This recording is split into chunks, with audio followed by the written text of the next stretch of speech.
Chapter 962, The Number One Person of Immortal Destiny. It happened so suddenly that Meng Hao could only watch with wide eyes as the two nirvana fruits shot toward the pill furnace. The one that took the lead was the one which Meng Hao had spent so many spirit stones on, and was on the verge of already being completely restored. Meng Hao's mind filled with roaring as he suddenly realized that the seven-colored liquid must have the same function as spirit elixir. It wasn't meant to be consumed. It was meant to be used to restore nirvana fruits. A yin aura of death could be sensed within the liquid, an aura that represented the lack of life and destruction. The nirvana fruits had been withered for eons and were essentially dead. However, it seemed that when they touched the seven-colored liquid, the yin death aura would reach a pinnacle in which life force suddenly appeared. That life force represented the restoration of the nirvana fruits. The violent surge of energy from the seven-colored liquid would replenish the nirvana fruits, leading to a rapid increase in life force. Meng Hao's mind trembled. The first thought that entered his mind was that he must not under any circumstances allow the nirvana fruit which he had so painstakingly worked on to succeed right now. If it did, the losses he would sustain as a result would be too incredible. He used all the power he could muster to reach out and grab the nirvana fruit, which was just on the verge of touching the seven-colored liquid. Even as he did this, the other nirvana fruit that he had ignored all this time melt down into the liquid. In that instant, blinding beams of seven-colored light stabbed out, and a thick, seven-colored mist spread out to cover the entire pill furnace. The other nirvana fruit, which Meng Hao now held in his hand, seemed to calm down and ceased moving. Meng Hao quickly tossed it into his bag of holding, and then backed up several paces, his facial expression fluctuating with anxiety. He looked over at the first-generation patriarch, then back at the seven-colored mist in the pill furnace, and began muttering to himself in uncertainty. No one has ever been to this necropolis before. Therefore, nobody knows that the spirit extract within the pill furnace can provoke such a reaction from the nirvana fruits. This is the necropolis of the first-generation patriarch, and the nirvana fruits belong to him. I wonder if, after the fusion is complete, the nirvana fruit could be consumed. Meng Hao hesitated for a moment. Currently, he couldn't see anything in particular inside of the pill furnace's mist. If I can consume it, then it would definitely be a big win for me. Meng Hao's eyes shone with bright light. Even if I can't consume it, losing one of the nirvana fruits isn't completely unacceptable. With that, Meng Hao took a deep breath and calmed himself down. Then he looked up at the bronze dragon. This time, it seemed different than before. Its greedy expression had changed into one of fear, and instead of its mouth being open in preparation to consume the pill furnace, it now looked as if someone had violently wrenched its mouth open with the purpose of distilling the essence of its life force. That essence seemed to be formed from the frenzied terror it had experienced in the moment of death. Then, after it died, the yin death power formed together, merging to create a drop of liquid filled with boundless yin death and violence. That drop had then descended onto the jade plate in the pill furnace. Meng Hao wasn't sure whether or not he was mistaken, but it seemed that as soon as the nirvana fruit merged into the liquid and the dense mist filled the pill furnace, some sort of natural law seemed to have been nullified, which made the bronze dragon's expression change again. This time, it seemed almost relieved, as if it had experienced a release. Next, cracks suddenly spread out across the bronze dragon's body. They rapidly covered its entire body, to the point where the dragon gradually began to dissipate right before his eyes. He stared in shock and took a deep breath as he backed up. He looked on as the bronze dragon began to fade, transforming into strands of mist that maintained the shape of a dragon as they intertwined with each other and began to swirl around the hall. When it got close to Meng Hao, the misty dragon head looked at him thoughtfully. Eventually, a gleam of appreciation could be seen in its eyes, after which it shot forward and slammed headfirst into Meng Hao. It instantly began to fuse into him, transforming into immortal qi, which then surged into his immortal meridian. Meng Hao's mind trembled, and his immortal meridian shook violently. It even began to resemble the appearance of a dragon as it madly absorbed the misty dragon's immortal qi. Cracking sounds could be heard as his immortal meridian solidified even further, and Meng Hao's true immortal aura grew stronger and stronger. A strange gleam appeared in his eyes. His breath came in ragged pants as he experienced the sensation of the true immortal realm more strongly than he ever had before. Previously, he had been at the point of needing 100 days to completely solidify his immortal meridian, but now it was proceeding much faster than before. In the time it takes an incense stick to burn, rumbling filled Meng Hao's body as his immortal meridian was completely formed. Immortal light pulsed out from him, and immortal qi multiplied rapidly, circulating through his body, causing his cultivation base to change completely. He had been waiting for this moment for a long time. His journey had started in the lands of South Heaven, in the moment that he witnessed his master pill demon reach true immortal ascension. That was when his anticipation had begun to build. From this moment on, he was not a mortal but an immortal. During the Taoist Society's trial by fire, Meng Hao had seen the glimmer of hope. After arriving on planet East Victory, his anticipation deepened. Originally, he thought it would take a bit longer, but now, in the ancestral land within the necropolis, he acquired the vast, heavenly good fortune to complete that final step into true immortality. Were Meng Hao not in this necropolis, which was part of the ruins of immortality, then immortal tribulation would currently be forming up above, and a door of immortality would appear. Only by bashing open that door would he be able to make the final leap to success, by opening the rest of his immortal meridians. However, at this moment, the door of immortality had no way to sense Meng Hao's aura, no way to realize that he was about to step into the immortal realm. Therefore, it did not appear. Because of that, Meng Hao's cultivation base had actually reached an indescribably shocking level. Lucky breaks like this were something incredibly rare. To be able to achieve true immortal ascension like this required 3 criteria: to achieve immortality without the use of an immortality illumination vine, to be in a place with both a necropolis and a piece of the ruins of immortality, and for that place to have sufficient immortal qi. Though it seemed that the 3 stipulations would be a simple matter to meet, it was actually incredibly difficult. Normally speaking, it would be easier to find a phoenix feather or a killing horn than to meet the first requirement, not to mention the other 2. They were so difficult that, although you couldn't say they were impossible to meet, they were definitely extremely unlikely. In fact, in the entire 9th mountain and sea, Meng Hao was the only person who, by a series of chance occurrences, had managed to achieve it. Perhaps in some of the other 8 mountains and seas, there had been other people throughout the years who attempted to do the same thing. However, none of those people could compare to Meng Hao. That was because he had started out with a foundation for true immortality, which was the immortal meridian that had been given to him by none other than the bronze lamp. It was an authentic immortal meridian, exceeding that of all other immortals, making him a true immortal among true immortals. Meng Hao was actually the first person in all of the 9 mountains and seas to come across such a lucky break.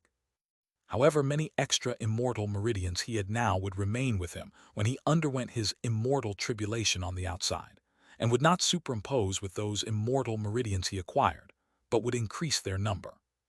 All souls had 3 spiritual aspects and 7 physical soul aspects, with 10 meridians composing each of the 10 vessels.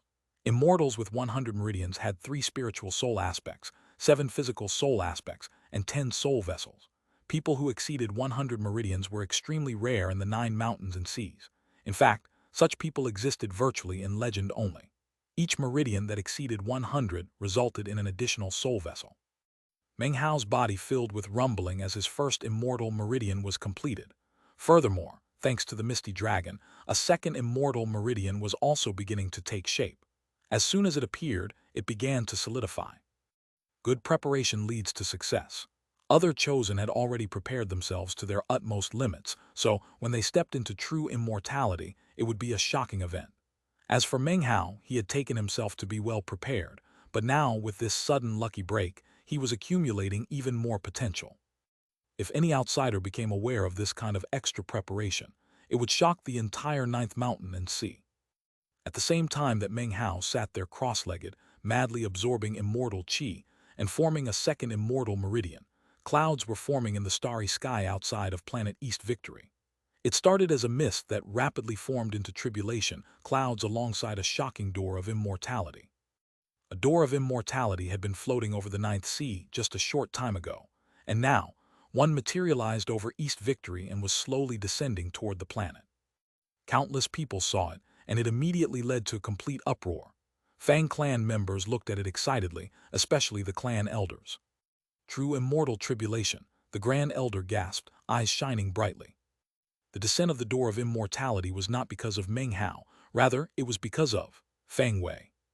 Beneath the ancestral mansion, Fang Xiaoshan awakened from meditation, body trembling, expression one of excitement as he looked over at the stone wall next to him.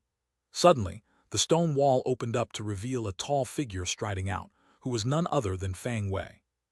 His left eye was pitch black, a darkness that seemed to contain death itself. His right eye was completely white, as if it contained the vitality of daytime. His entire person radiated the aura of true immortality. His expression was sober and serious, as he simultaneously exuded the aura of reincarnation and the icy coldness of the yellow springs. "Wire," said Feng Zilshan excitedly, "you." "Dad, I succeeded," was the reply. Feng Wei immediately blasted a hole in the ceiling of the chamber and then flew out into the air above. Feng Zilshan tilted his head back and began to laugh loudly. Seeing Feng Wei fly out filled his heart with excitement, and he knew that, as of this moment, all of his violations of clan rules were no longer important and could easily be swept under the rug. Indeed, it really was true. As Feng Wei shot up into the sky, the Grand Elder caught sight of Feng Zilshan and gave him a deep look, although he didn't say anything. At the moment, Feng Wei was the only person flying up in midair. Seeing this from their positions down below, the elders of his bloodline also flew up to act as Dharma protectors. At the same time, the Fang clan's grand spell formation was also activated, making Feng Wei the center of all attention on planet East Victory. Down in the stony cavern beneath the ancestral mansion, the other 6 patriarchs stirred and began to observe the scene. Although they didn't appear in person, their divine senses locked down the whole planet. As of this moment, Feng Wei was the focus of all eyes. Fang Zai stood within the crowds, fists clenched, eyes filled with defiance. Fang Hao should be the one reaching true, immortal ascension. Fang Hao, cause, I hope you're okay, and I hope you know that Feng Wei succeeded with his immortal ascension and is now preparing to attack the door of immortality and open his immortal meridians. Rumbling filled the heavens as the door of immortality descended. All of the clans and sects in the Ninth Mountain and Sea were using various methods to observe what was happening on planet East Victory. If you didn't count Pill Demon, Feng Wei was the second person in this generation after Fan Donger to become a true immortal cultivator. Fan Donger opened 96 immortal meridians. I wonder, how many immortal meridians Feng Wei will open? That was the question on the minds of all the people watching throughout the Ninth Mountain and Sea. Feng Wei looked like a shooting star as he soared up into the sky toward the rumbling immortal tribulation. Lightning crashed around him as he roared, eyes filled with determination as he completely ignored the immortal tribulation and focused completely on the door of immortality within the cloud. "My goal is to open 98 meridians," he murmured softly. "After I have my immortal meridians, Fang Hao, you will be nothing more than an ant to me. Your 2 nirvana fruits will make me, Feng Wei, the #1 person within my generation. However, I'm still going to crush you to death to sever the devil in my heart." Feng Wei's eyes shone with pride and arrogance as he contemplated his desire to return to the position he had occupied before the rising of the East Ascension Sun, Prince Wei of the Fang clan. Chapter 963, Feng Hao Come Out and Fight. As Meng Hao meditated in seclusion in the necropolis, having completed his first immortal meridian and moved on to his second, the door of immortality rumbled above planet East Victory, and immortal tribulation descended. Feng Wei flew up above the land, heading into the tribulation, the focus of all eyes, not only on planet East Victory, but in all of the sects and clans, who used various different methods to bear witness to Feng Wei becoming a true immortal. Fan Donger had opened 96 meridians, causing widespread shock. Now that Feng Wei had reached immortal ascension, everyone was considering the question of how many meridians he would open. His immortal ascension represented the potential rise of a new almighty figure within the Fang clan. As everything rumbled, the immortal tribulation battered Feng Wei, and he roared. Lightning crashed down and he let it. The aura of reincarnation swirled around him, and the will of the yellow springs surged strongly. Furthermore, a bizarre light shone in his eyes. The left one was black, the right one white, which was the manifestation of the successful cultivation of one-breath yellow springs Tao. As for the aura of reincarnation that swirled around him, that was from the one-thought reincarnation incantation. These were signature divine abilities of the Fang clan, and shockingly, he had cultivated 2 of them. Amidst the rumbling, Feng Wei slammed into the door of immortality, immediately opening it a crack. Boundless immortal light began to spill out, and the immortal tribulation grew more intense, covering everything in the sky. Time passed. Soon 3 days had gone by. During those 3 days, Fang Wei's image shocked everyone.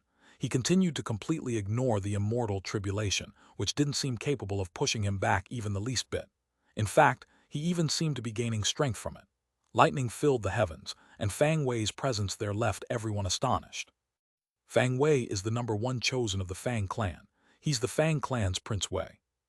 The immortal tribulation is going to dissipate. He's about to truly open the door of immortality. Fang Wei, Fang Wei. Everyone in the Fang clan was excited, and their voices quickly filled the air, turning into sound waves that rolled out in all directions. Moments later, a shocking boom could be heard as Fang Wei pushed open the door of immortality. Immortal light surged out, filling the sky, the blinding beams immediately dispersing the immortal tribulation. The immortal light wreathed Fang Wei as he threw his head back and let out a long shout. His hair whipped about, and his tall frame grew even more refined as it shed its mortal constraints. He was now stepping into the true immortal realm. At the same time, the immortal light sent out boundless immortal qi that surrounded Fang Wei and poured into his body. Everyone down below was in an uproar as they observed the proceedings. The Grand Elder's eyes shone with brilliant light. Off to the side, Fang Wei's grandfather and Fang Xiaxian both looked extremely excited. 20 meridians, 40 meridians, 60 meridians, 80 meridians. In the space of a few breaths worth of time, immortal light washed over Fang Wei, and he opened 80 immortal meridians, causing intense pressure to radiate out. Rumbling echoed out from within him as the immortal meridians writhed like vicious dragons and emanated the power of true immortality. 83 meridians, 87 meridians, 90 meridians. The Fang clan was in a huge commotion, and all observers on planet East Victory were trembling.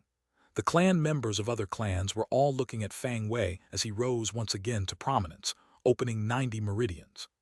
However, things weren't over yet.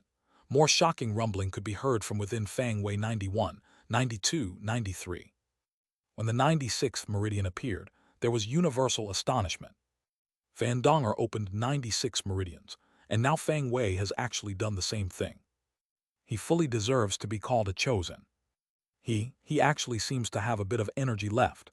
Just how many resources did Fang Wei pour into his preparations? This is astonishing. Rumbling sounds continue to echo out as the 97th meridian opened inside of Fang Wei. Fang Xiaxian was trembling, and his expression was one of intense excitement. He looked up into the sky and began to laugh heartily. Next to him, Fang Wei's grandfather looked very pleased. Even the Grand Elder appeared to be smiling. The entire Fang clan was roused into complete excitement. However, Fang Wei wasn't satisfied. He remained in the door of immortality, surrounded by immortal light, his cultivation base climbing higher and higher. He continued to rise higher as he suddenly shouted out, 98th meridian open. The instant his voice echoed out, a shocking rumbling sound could be heard. In the blink of an eye, his aura leaped exponentially, emitting a terrifying aura as he formed. A 98th meridian. 98 horned dragons appeared around him in the void, swirling gracefully, causing anyone who saw them to begin to pant. In the moment that the 98th meridian was formed, 10,000 illusory figures appeared in the area surrounding the door of immortality. They wore armor and held immortal weapons, and they quickly surrounded Fang Wei and then themselves prostrated in worship. Everyone on planet East Victory who saw this couldn't help but gasp, and the cultivators from the other sects and clans were completely shaken. The Fang clan has produced a Qilin-like prodigy. 98 meridians. It's rare for even one person like that to appear every 10,000 years. Strange signs will appear whenever anyone exceeds 95 meridians, for example, the flying dragons and phoenixes of Fan Donger. However, Fang Wei actually caused 10,000 ancient immortal warriors to appear. He's been touched by the destiny of the mountains and seas. Destiny of the mountains and seas is upon him. The Fang clan was abuzz, and the rest of the 9th mountain and sea was also shaken. Even the Jai clan on the 9th mountain took notice. As of this moment, Fang Wei was now the #1 figure in his generation. As the door of immortality slowly faded away, Fang Wei hovered in midair, his robe as pure as fresh snow, his long hair swirling about. He had been handsome to begin with, but now his demeanor was even more elegant and entrancing. His eyes shone with a pride that looked down on both heaven and earth. As of this moment, he made no effort to conceal his cultivation base. He allowed it to explode out, causing the sky to tremble and immortal might to shake the land. "Fang Hao, come out and fight," he suddenly roared, his words echoing out like thunder.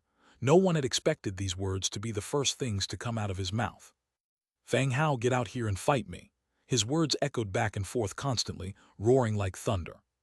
It was at this point that quite a few people recalled Meng Hao. Actually, in the days following the rise of the East Ascension Sun, the number one chosen in the clan wasn't Fang Wei, it was Meng Hao. No one said anything. The entire Fang clan went quiet. Actually, not many people knew about Meng Hao entering the ancestral land. Most of them had no idea that Meng Hao was not currently inside the premises of the clan. Even Fang Wei wasn't aware of the current situation. As his voice echoed out, the clan went quiet as they waited to see if Meng Hao would come out. Fang Zai was in the crowd, jaw clenched tightly. Finally, he let out a mighty cry bolstered by all of his cultivation base. "My cause Fang Hao is in the ancestral land. Once he comes out, you won't need to go looking for him. He'll find you to do battle." In response to Fang Zai's words, Fang Wei's expression remained the same as ever. However, icy coldness appeared in his eyes as he looked down at Fang Zai. "Well then, I'll just wait for him to come out." With that, he shot down toward the ground, appearing just outside the main temple hall where he sat down cross-legged. Indeed, like he had said, he was going to wait for Meng Hao to return so that he could fight and kill him. Even if Meng Hao hadn't achieved true immortal ascension yet, Fang Wei would kill him anyway. After all, if Meng Hao didn't achieve true immortality, naturally he would not be qualified to be Fang Wei's rival. To kill a lesser person such as that would clear his clouded mind. "You'd better not disappoint me," he thought, the killing intent in his eyes growing as he looked at the temple hall. The fact that Fang Wei and Meng Hao were soon going to have a decisive battle attracted quite a bit of attention on the part of the rest of the clan. Earlier, many of them had taken a liking to Meng Hao, but now that they had personally watched Fang Wei become a true immortal, their hearts wavered. Will Fang Hao lose? How could one even fight against a chosen like that? The expressions of the direct bloodline members were somewhat gloomy. Only Fang Zai had the utmost confidence in Meng Hao. He stood there, hands clenched into fists, completely sure that Meng Hao would never lose. Meanwhile, Meng Hao was sitting cross-legged in the necropolis in the ancestral land. He was surrounded by swirling tendrils of mist. The misty dragon's head was now completely absorbed into him, while the body still remained in the necropolis. Meng Hao's expression was the same as always. He stood there unmoving, and yet his heart was filled with crashes like that of lightning. Great waves surged through him as his second immortal meridian solidified with shocking speed. 10%, 20%, 30%. It was impossible to say how much immortal chi that bronze dragon's body contained. After all, only the head itself was enough to cause Meng Hao's second immortal meridian to reach a state of 40% completion. It must be stated that Meng Hao's immortal meridians were different than that of others. Not even Fan Donger or Fang Wei's could compare with his at all. His immortal meridians were those of a true immortal among true immortals. Each and every one was like a true dragon. As they formed, they required massive consumption of immortal chi, to such an extent it was almost unbelievable. "The more I build up in preparation here, the more I'll be able to explode out later." Meng Hao performed a double-handed incantation and rotated his cultivation base, madly absorbing the misty dragon. Time passed and the dragon undulated. Meng Hao's second immortal meridian reached 50%, 60, 70, and finally 80%. Any onlooker who could see such a thing would be flabbergasted. Meng Hao trembled as he went all out to absorb the immortal chi. His second immortal meridian rapidly reached 90% and then 100%. In that moment, popping sounds rang out from within him as his second immortal meridian solidified completely.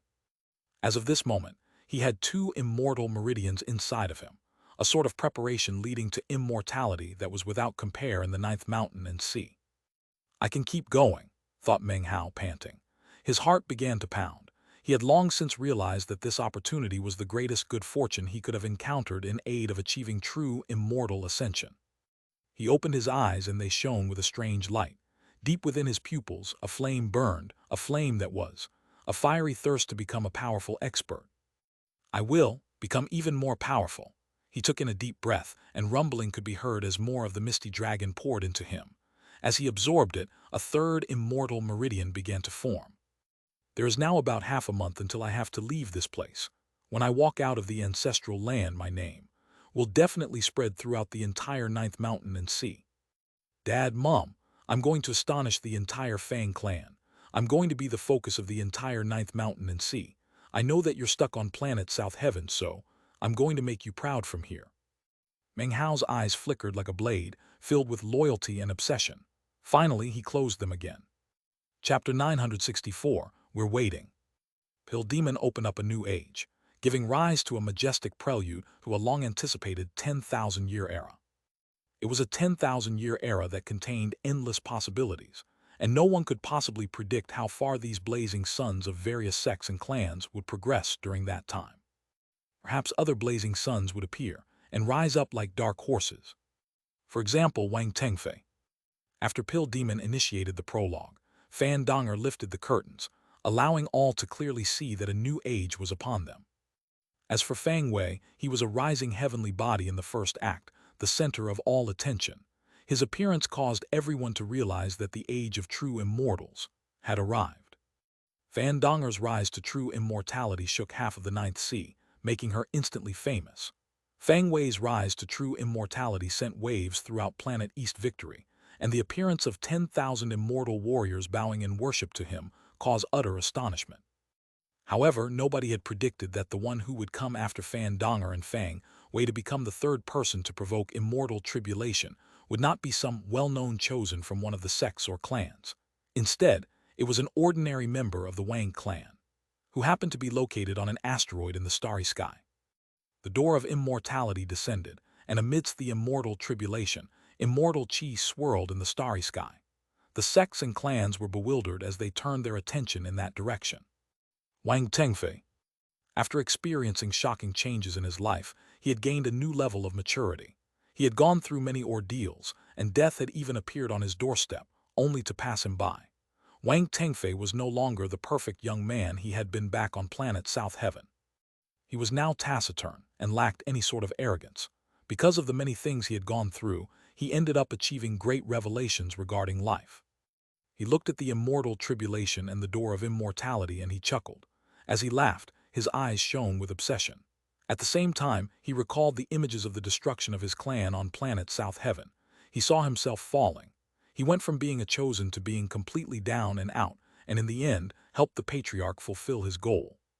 Through all of those things, Meng Hao's shadow always seemed to loom over him. It had never faded away and couldn't be blotted out.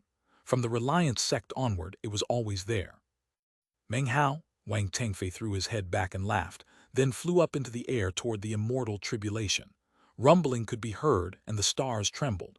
All of the sects and clans were now focused on Wang Tengfei, especially the Wang clan. Up to now, they had completely disregarded Wang Tengfei. He was merely from planet South Heaven's collateral branch of the clan. Now, the clan elders looked at him, and their hearts quivered. Wang Tengfei rose up like a blazing sun amidst the immortal tribulation.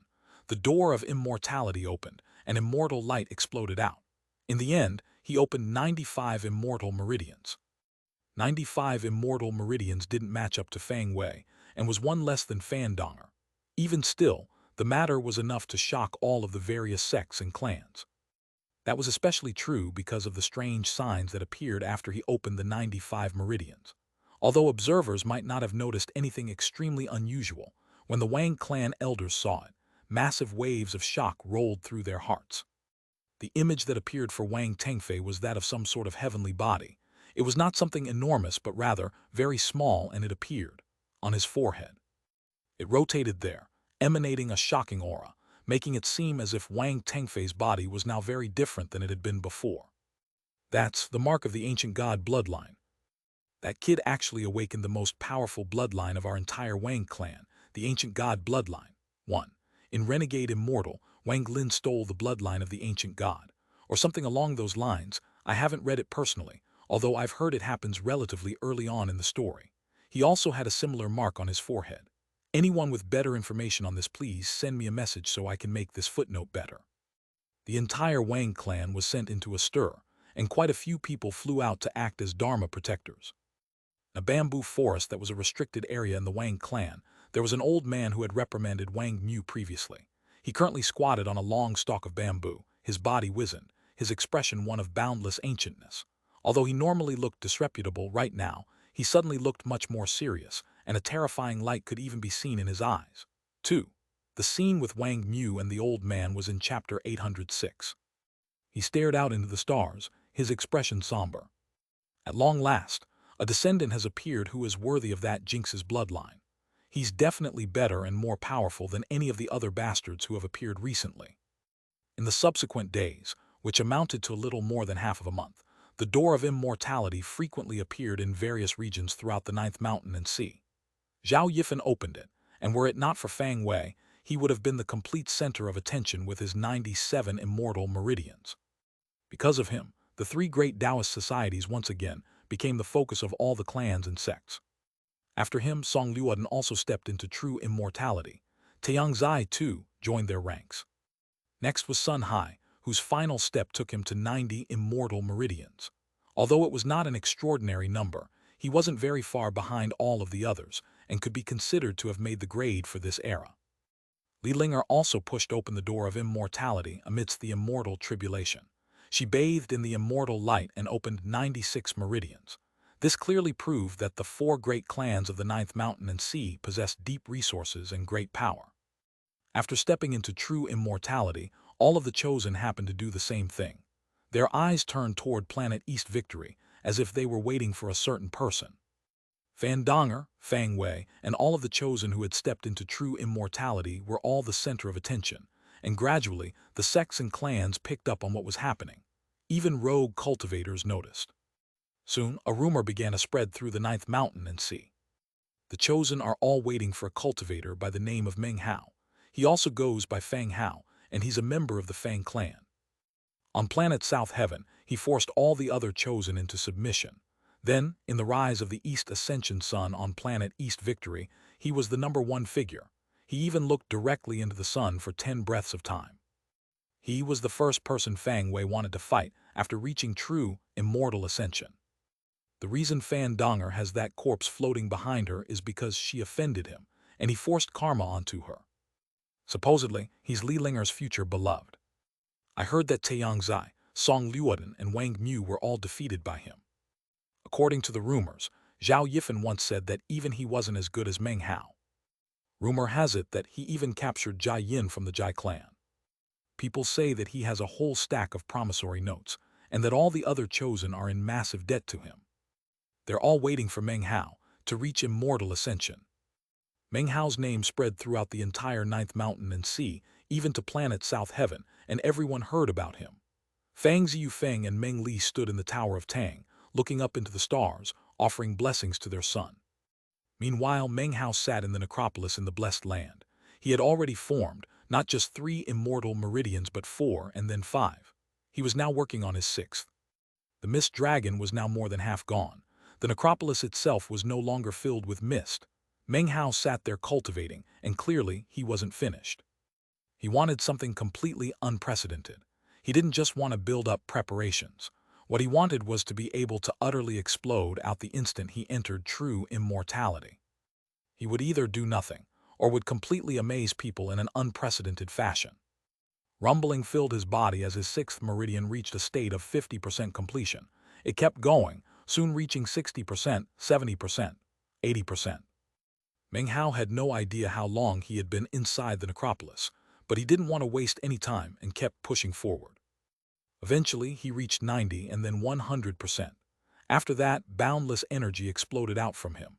Majestic light could be seen, causing his body to become translucent like crystal. In the blink of an eye, he almost looked like a spirit stone. In fact, if Meng Hao could see himself right now, he might just fall in love. However, 6 meridians wasn't the end. Meng Hao didn't hesitate for a moment. He immediately began to consolidate the power of his cultivation base, absorb more power from the mist dragon, and then start a 7th immortal meridian. Meng Hao now fully realized that long ago, that bronze dragon had been completely terrifying. Were it not, there would not be such a shocking amount of immortal qi preserved inside of it after the passing of ages. Soon, the 7th immortal meridian formed. Outside of the heavenly mist vault, Fang Dehong and Fang Lin were waiting, unsure of exactly what was happening inside. All they knew was that not too long after Meng Hao entered the misty heaven vault, the entire ancestral land became a sea of mist. Up in midair, the seventh patriarch watched the changes in the misty heaven vault, and gradually got the sensation that Meng Hao was making a drastic transformation, and was leaping forward to incredible heights. Time passed. Soon, only 3 days were left until the ancestral land was scheduled to open. Meng Hao was in the necropolis, his seventh immortal meridian fully formed. Brilliant light shone from his translucent body, completely illuminating the necropolis. Meng Hao opened his eyes, and the light that shone out was completely different. There was something profound about it, like moonlight reflected on flowing water. By now, the only thing that remained of the mist dragon was its tail. Although the immortal chi it contained was as dense as ever, there wasn't much of it left. I can still open. Another meridian. His eyes gleamed with madness as he took a deep breath, rotated his cultivation base, and unleashed the power of his 7 immortal meridians. Rumbling could be heard as he absorbed the mist dragon's tail.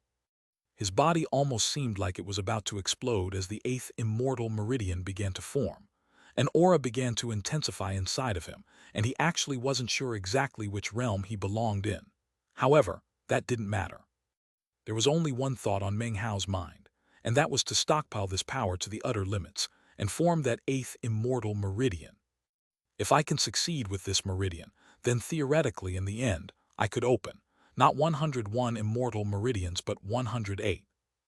However, that's just in theory. In reality, it might even be possible to exceed that number. No matter what happens, I've worked hard for the true immortal realm. I've struggled and have prepared more than anyone else.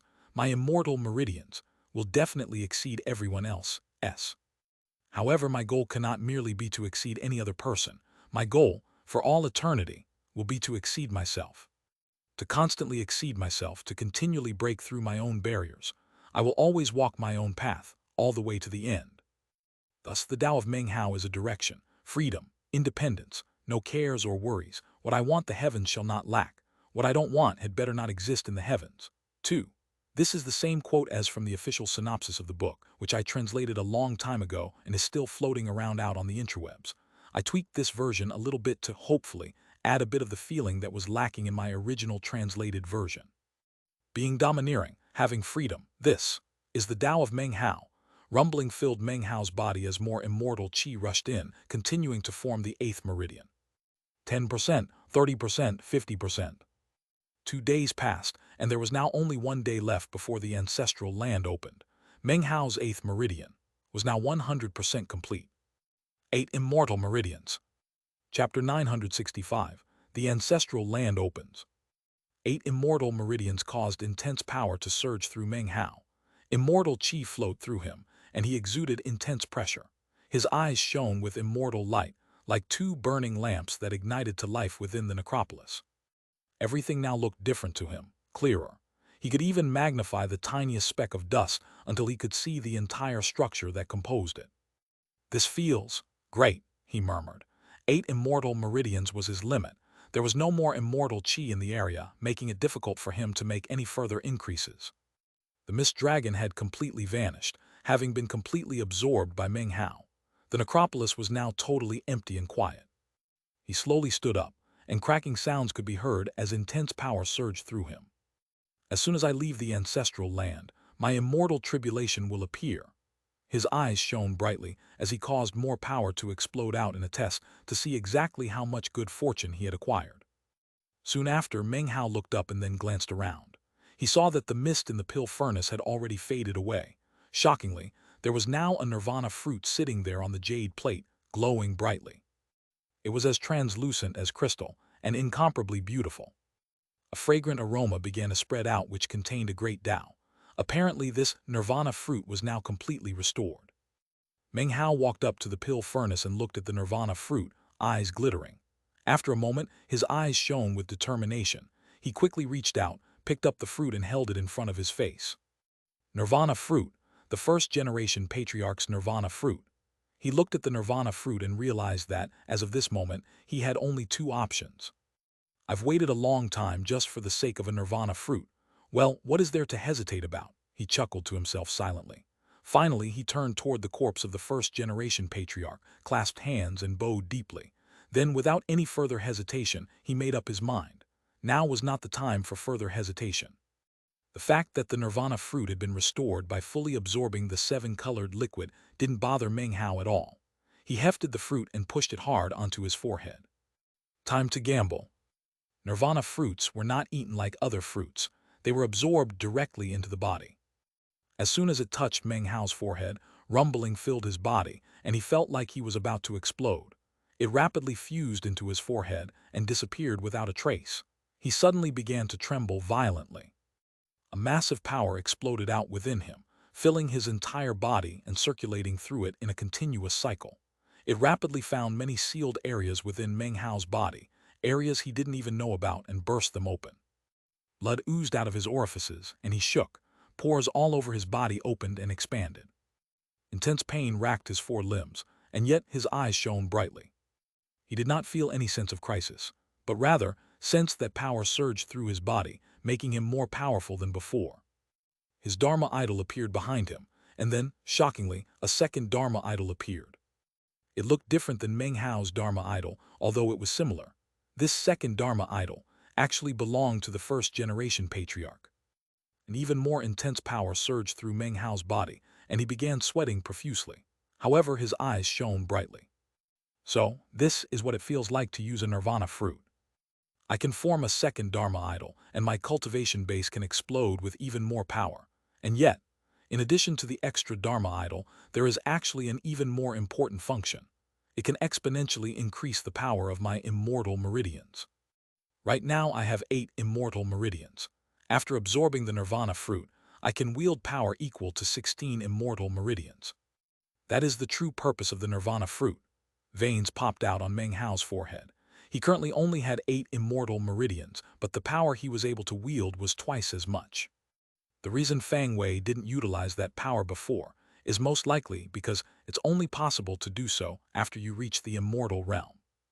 If I open 100 immortal meridians and also have this nirvana fruit, then I'll be able to unleash the power of 200 immortal meridians. The other sects and clans presumably have similar secret magics. However, considering how rare nirvana fruits are, it's logical to come to the conclusion that those other secret magics do not measure up. Otherwise, the Fang clan wouldn't have been able to maintain their position as one of the 4 great clans, especially during times when nirvana fruits did not appear. Meng Hao trembled as his power only continued to increase. However, he could also sense that he wouldn't be able to stay in this state of fusion for very long. He struggled to lift his head and then extend his right hand out toward the sphere of light that orbited around the body of the first-generation patriarch. This time, all he had to do was grab at it, and the sphere began to tremble. A thrumming sound could be heard, and massive amounts of light exploded out in all directions. After a moment of what almost seemed to be hesitation, it suddenly transformed into a streak of light that shot toward Meng Hao, transforming into a starstone which came to rest on Meng Hao's palm. It sat there, flickering with starlight, beautiful to the extreme. Meng Hao looked at the starstone for a moment, then closed his hand over it and clenched hard. In that instant, ripples began to emanate from the starstone, which poured into Meng Hao's mind and rapidly transformed into an incantation mnemonic composed of multiple verses. That incantation mnemonic was none other than the one-thought stellar transformation. No wonder nobody was ever able to acquire one-thought stellar transformation. It's connected to this necropolis, and most importantly, only one person at a time can gain enlightenment of it. Once the legacy is passed on, nobody else can learn it unless that first person dies. That's because one-thought stellar transformation is both a Taoist magic and also not a Taoist magic. It's a magical item and not a magical item. It's a type of magical item which, after being fused with, can temporarily erupt with a will of invincibility. Having gained enlightenment, he squeezed down on the starstone again, causing it to melt into a black liquid that covered his hand. It then rapidly spread out to cover his entire body, then bored into him. Moments later, shockingly, speckles of starlight appeared in his left eye. The speckles of starlight were strange, and as they flickered, it almost seemed as if his left eye had become a starry sky. Frightening ripples appeared as he looked out, and anyone who met his gaze would surely be terrified. After absorbing the starstone, Meng Hao's body trembled again, and his eyes widened. More veins popped out on his forehead, and he looked like he was on the verge of exploding. Rumbling sounds emanated out from within him, and gradually, the nirvana fruit that he had absorbed started to become visible on his forehead, as if it couldn't stay inside of him for much longer. It was in that moment, though, that Meng Hao could clearly sense that the nirvana fruit was emanating traces of a Tao. That type of Tao seemed to contain a boundless starry sky and innumerable magical techniques and divine abilities. In fact, there were even thoughts that did not belong to Meng Hao himself, as if they were the memories of someone else, the remnants of someone who had existed in the past. Ancientness, remote antiquity. Images appeared in Meng Hao's mind of a middle-aged man, his long, white hair whipping around him. 4 nirvana fruits circled around him, each one emanating an aura that left Meng Hao terrified and undergoing constant transformations. Any one of them was powerful enough to split apart heaven and earth, to cause heavenly bodies to collapse. This man was none other than the first-generation patriarch. His eyes were filled with a gleam of obsession. He was surrounded by starlight and was currently forging his way ahead toward an unsurpassable elevation. Meng Hao wanted to see more but couldn't hold on any longer. His face was ashen as the nirvana fruit flew out of his forehead of its own volition. As it landed on the palm of his hand, blood oozed out of his mouth, and he sat down cross-legged to meditate. After a moment of recuperation, his eyes opened, and he was fully recovered and at his peak. He took a deep breath, calmed his mind and heart, and then began to calculate time. 30 breaths. Considering that the first-generation patriarch's nirvana fruit doesn't belong to me, and also considering the level of my cultivation base, I can only fuse with it for 30 breaths of time. If they were my own nirvana fruits, then I could fuse with them. For all eternity. Meng Hao's eyes gleamed with a strange light. I wonder what place the first-generation patriarch was going to in that vision. I must have been experiencing a memory that exists inside the nirvana fruit. Perhaps there are even further uses for nirvana fruits. When he thought back to the vision, he remembered that the first-generation patriarch was surrounded by 4 nirvana fruits, and that each one of them had emanated an aura that caused even the heavens to tremble. Feng Wei? After a moment of thought, Meng Hao looked up, and his eyes flashed with viciousness. Finally, he turned and bowed deeply to the first-generation patriarch, then waved his right hand, causing the main door of the necropolis to swing open, after which he strode out. It's time to get out of here. Back outside in the misty heaven vault, Meng Hao yet again produced the bronze lamp. Immediately, the surrounding mists began to vibrate and then recede. Once again, a path opened up in front of him. He proceeded along with much greater speed than he had upon entering, and it only took a few hours before he flew out from the misty heaven vault. As he did, he saw no trace of Fang Daiheng or Fang Lin. He could also sense that a huge vortex had appeared in a remote area of the ancestral land. The way out has opened, he thought. He looked off into the distance, unsure of exactly how long the exit had been open. Obviously, Fang Daiheng and all the others had already left. Only the terracotta soldier remained waiting for Meng Hao. As soon as he emerged, its eyes glittered with a brilliant glow. Meng Hao looked back at it, his gaze filled with a reluctance to part. Earlier, he had picked up on various clues that had led him to a certain conclusion. Now, with his increased cultivation base, he was able to see things even more clearly. During the vast time in which the terracotta soldier had been waiting for Meng Hao, it had undergone certain transformations. It had been assimilated into this ancestral land, and would therefore be able to exist here eternally, at the peak of its power.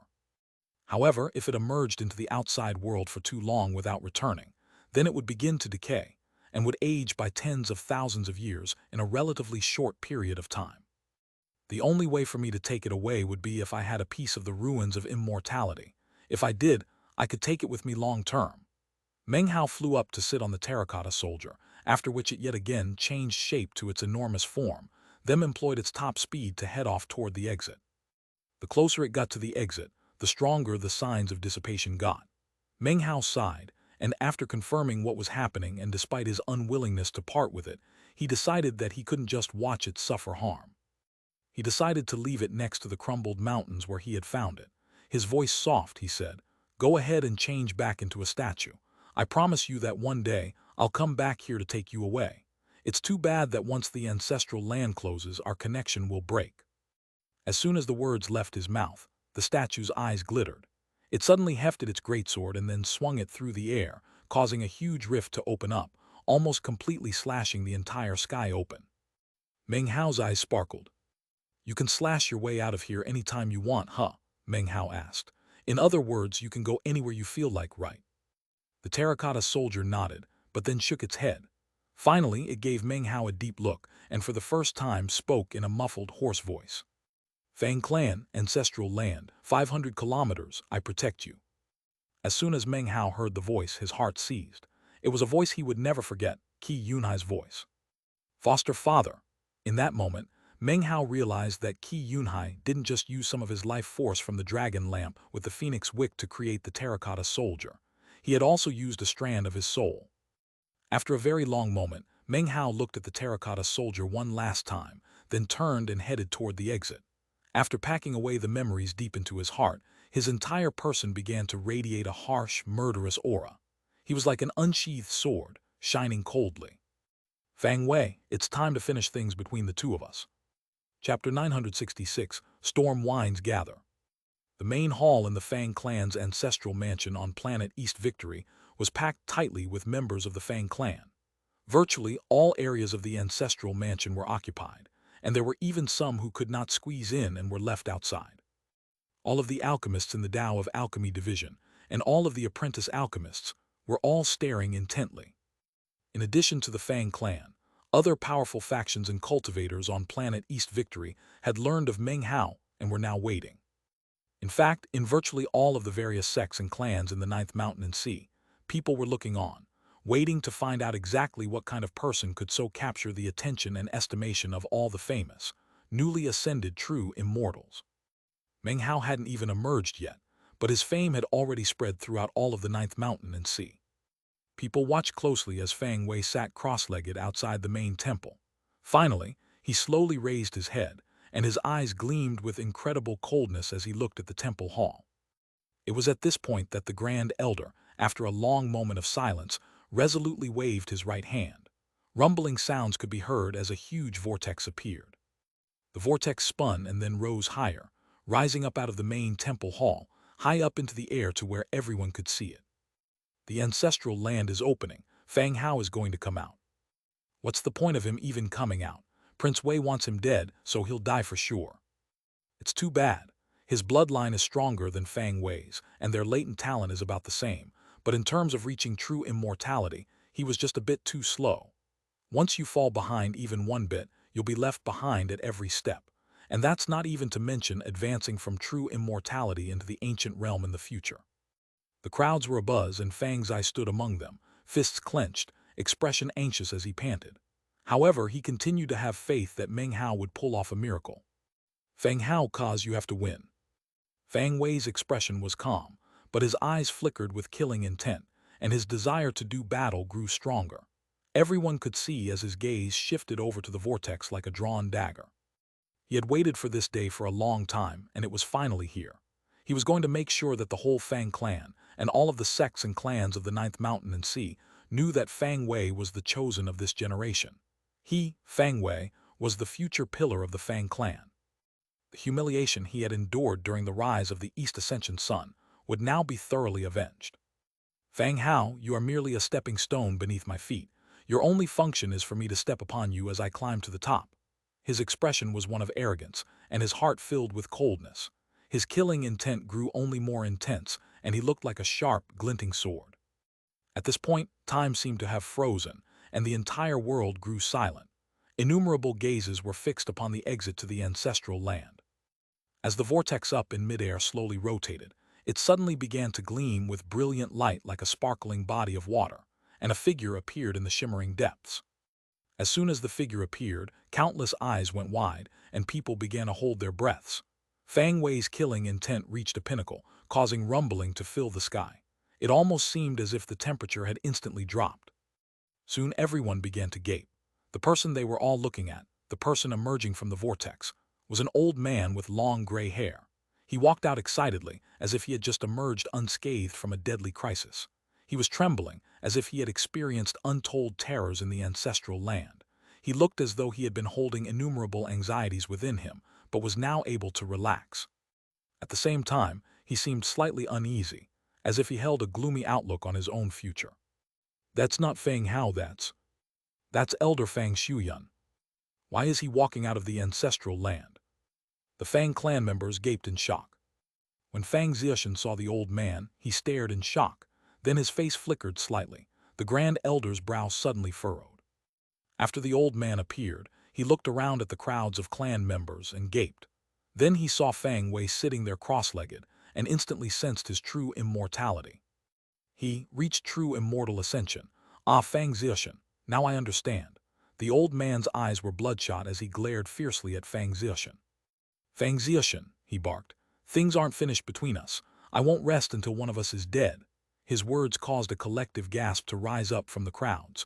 Nobody could figure out exactly what Elder Fang Shuyan was talking about. However, before any of them could begin to discuss the matter, the vortex behind the old man rippled and other figures emerged. 3 people walked out amidst glittering light. None of them were Meng Hao. The appearance of these 3 men resulted in further astonishment on the part of the surrounding clan members. They were also clan elders. Everyone was bewildered, and thoughtful looks began to appear in their eyes as they began to speculate why all of these elders would emerge from the ancestral land. Everyone had assumed that it would be Meng Hao who came out. As soon as the 3 men emerged, they looked at Fang Wei, now clearly in the immortal realm, and then turned angrily toward Fang Zixian. Voices icy, they spoke wrathfully, in much the same manner as the first old man, as if their resentment was now carved into their hearts and even into their bones. Fang Zixian, you deserve to die a horrible death. You had better give us a good explanation, Fang Zixian, otherwise you're finished. Fang Zixian, how could you con us in this way? I will never forget this enmity. It wasn't that they couldn't hold their tongues. However, everything that had happened with Meng Hao had left them completely shaken.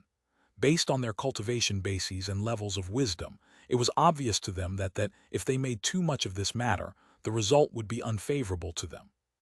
And yet, after the ancestral land had reopened, they had planned to use a special method prepared for them by Fang Zixian to secretly make their escape. That method was not one that utilized the main exit. Imagine their rage when they found out that Fang Zixian's special method didn't work at all.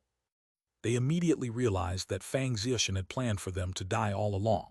Whether or not they succeeded in killing Meng Hao when they emerged from the vortex, their punishment for entering the ancestral land without authorization should be death. In their minds, Fang Zixian had certainly thought of some way to escape responsibility. At first, none of them were sure exactly how he planned to do it. However, after bracing themselves and emerging through the exit, they sensed that Fang Wei had reached the immortal realm, and then everything became clear. Because of Fang Wei becoming a true immortal, Fang Zixian, being his father, would definitely be able to extricate himself from any punishment. Therefore, all of them spontaneously decided to wholeheartedly denounce Fang Zixian. This was why all of them emerged from the vortex, looked at Fang Wei, then turned and spoke wrathful words to Fang Zixian. Fang Zixian's face flickered yet again. He had personally requested assistance from all of these men in his efforts to kill Meng Hao. According to his original plan, when the ancestral land reopened, they should have been able to use his special method to successfully leave without going through the exit. However, things had progressed beyond his control. Then these newly emerged elders suddenly said what they did. Fang Zixian's face darkened, and his eyes narrowed coldly. It was at this point that the Grand Elder flicked his sleeve. Enough, the clan will handle this matter later. Stand down, all of you. The elders who had just emerged from the vortex looked hatefully over at Fang Zixian. However, fearful of the Grand Elder, all of them backed down. In the same moment that the 4 of them stepped back, the vortex glittered once again, and all eyes once again swiveled over. Fang Wei also frowned and looked over. However, as the vortex swirled, 2 figures emerged. Yet again, neither of them were Meng Hao. Instead, they were Fang Daihong and Fang Lin.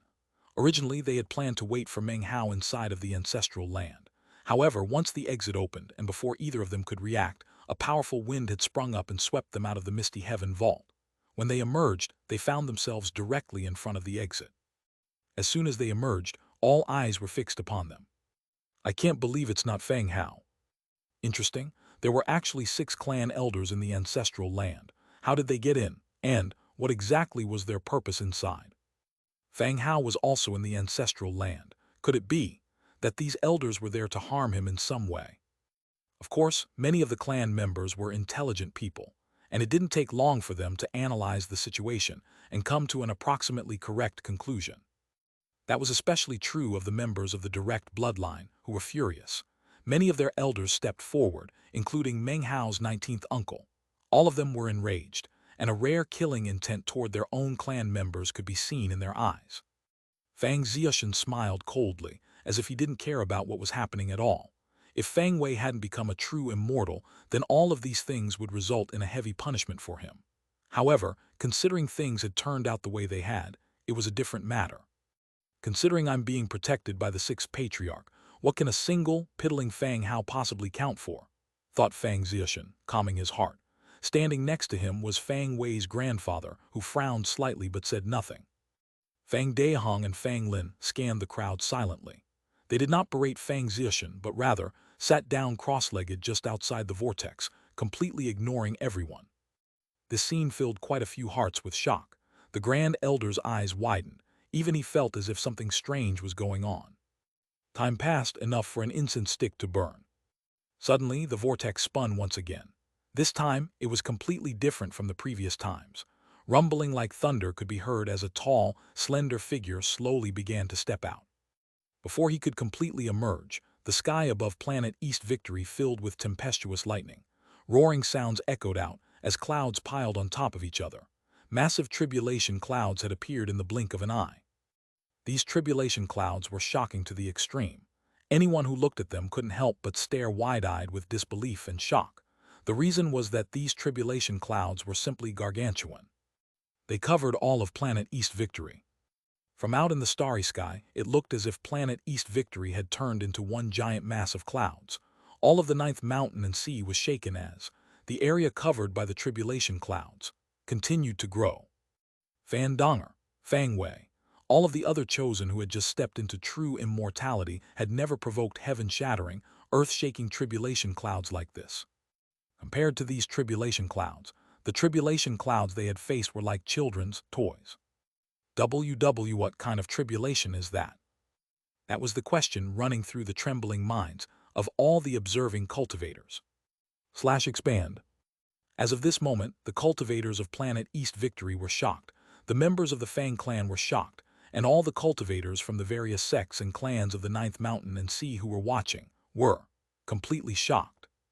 Their eyes were wide, and their minds reeled as they saw the tribulation clouds cover planet East Victory, and then spread out continuously. What kind of tribulation is that? How could there be a kind of immortal tribulation like this? Those definitely can't be tribulation clouds. Could it be that there's some sort of unpredictable, heaven-shaking disaster brewing? A tribulation like this is simply impossible. Planet East Victory was in an uproar, as was the entirety of the Ninth Mountain and Sea. As of this moment, all eyes were filled with complete shock and disbelief. That was especially true of the chosen of the various sects and clans, who were completely tongue-tied, and whose minds were filled with unprecedented roaring. Fang Wei was completely taken aback. He stared at the tribulation clouds up in the heavens, and his body began to tremble. His face fell, and he could think of only one thing to say to himself. Impossible.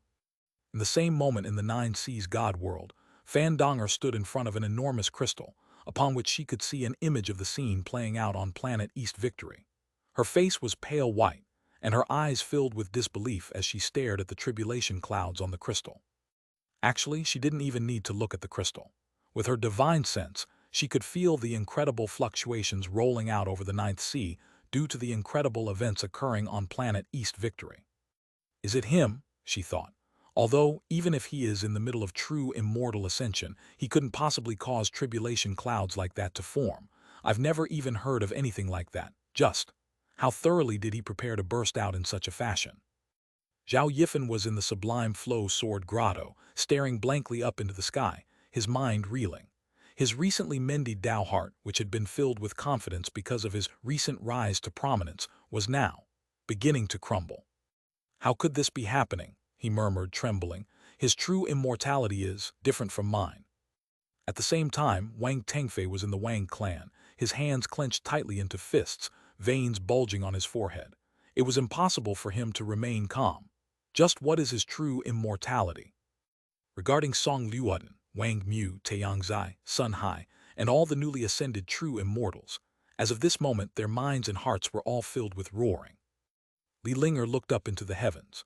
She had a complicated relationship with Meng Hao, and as of this moment, her mind was in chaos. She had expected that Meng Hao would reach true immortal ascension. However, she simply couldn't wrap her mind around the fact that Meng Hao's tribulation clouds were so incredibly unbelievable. Chu Yuyan and Pill Demon could also sense the massive transformations in the energies of heaven and earth. On planet South Heaven, Meng Hao's parents were also watching. As of this moment, all eyes were focused on planet East Victory. The members of the Fang clan looked at the figure emerging from within the vortex of the ancestral land in disbelief. Is it because of him? The hearts of each and every member of the Fang clan were filled with incredible shock. Fang Zilshan gaped, and Fang Wei's grandfather gasped. As for the Grand Elder, his mind was reeling and he stared in shock. It was at this point that Meng Hao slowly stepped out of the vortex.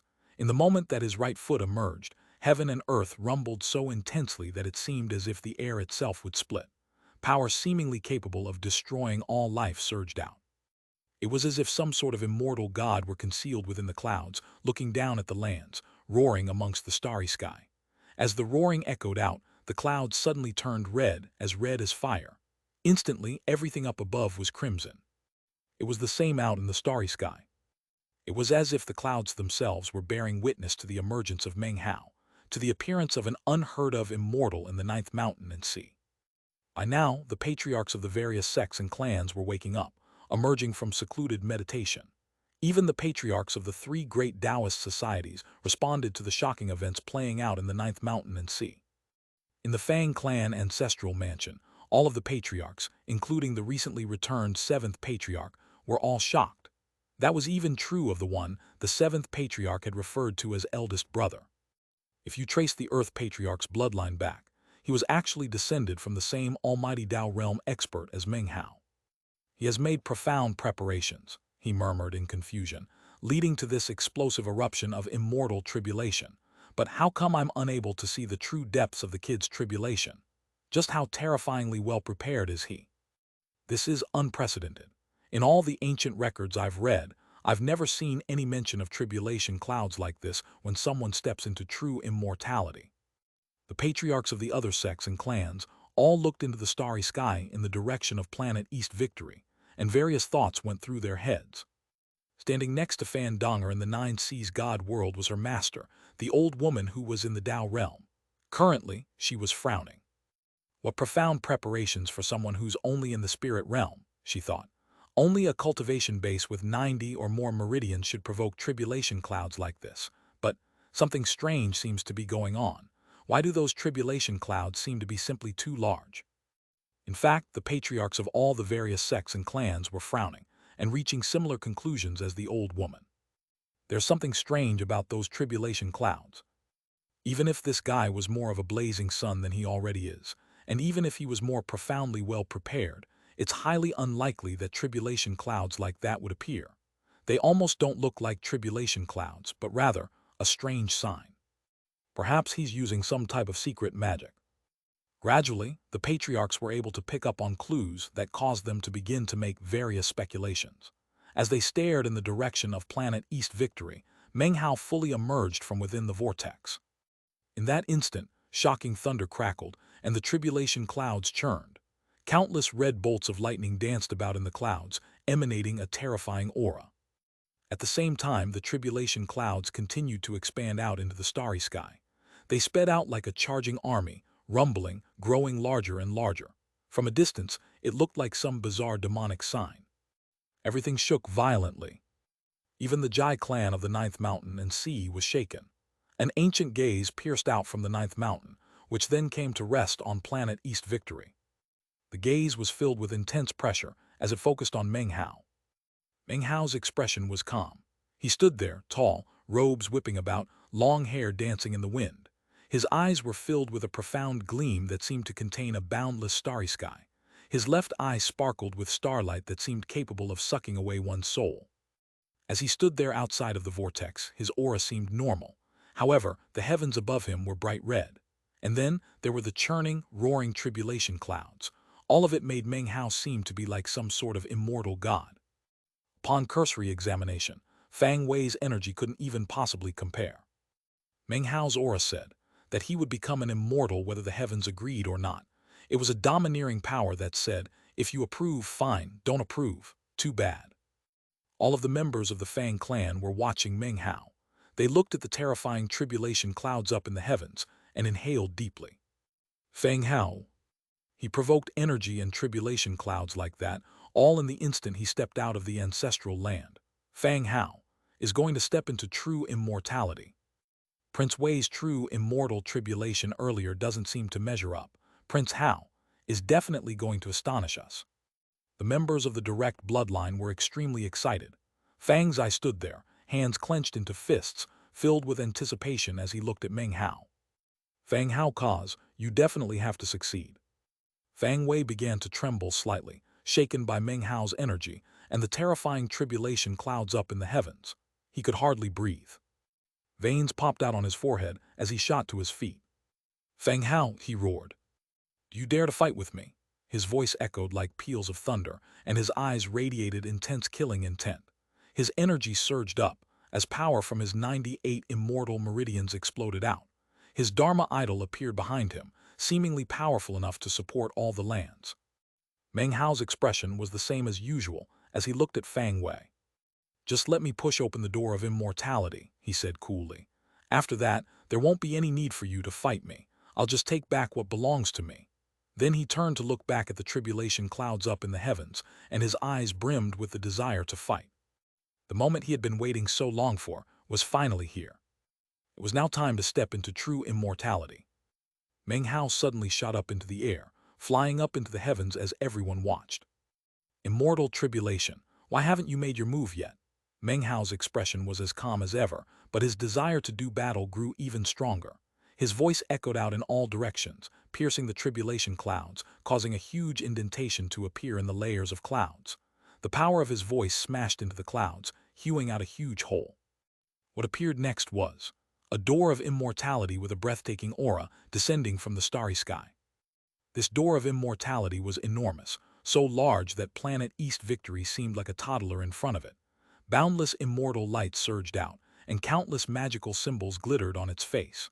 The clouds scattered as the enormous door came to rest in front of planet East Victory. This door of immortality was larger than any other door of immortality, which had appeared during a true immortal ascension. When Fang Wei saw the door of immortality, his face went pale. The door of immortality that he had faced wasn't even 10% as large as this door. Furthermore, when the door of immortality appeared, numerous gigantic palaces flew out from the clouds. They looked like heavenly palaces and stretched out seemingly without limit. It wasn't just the people on planet East Victory who could see them.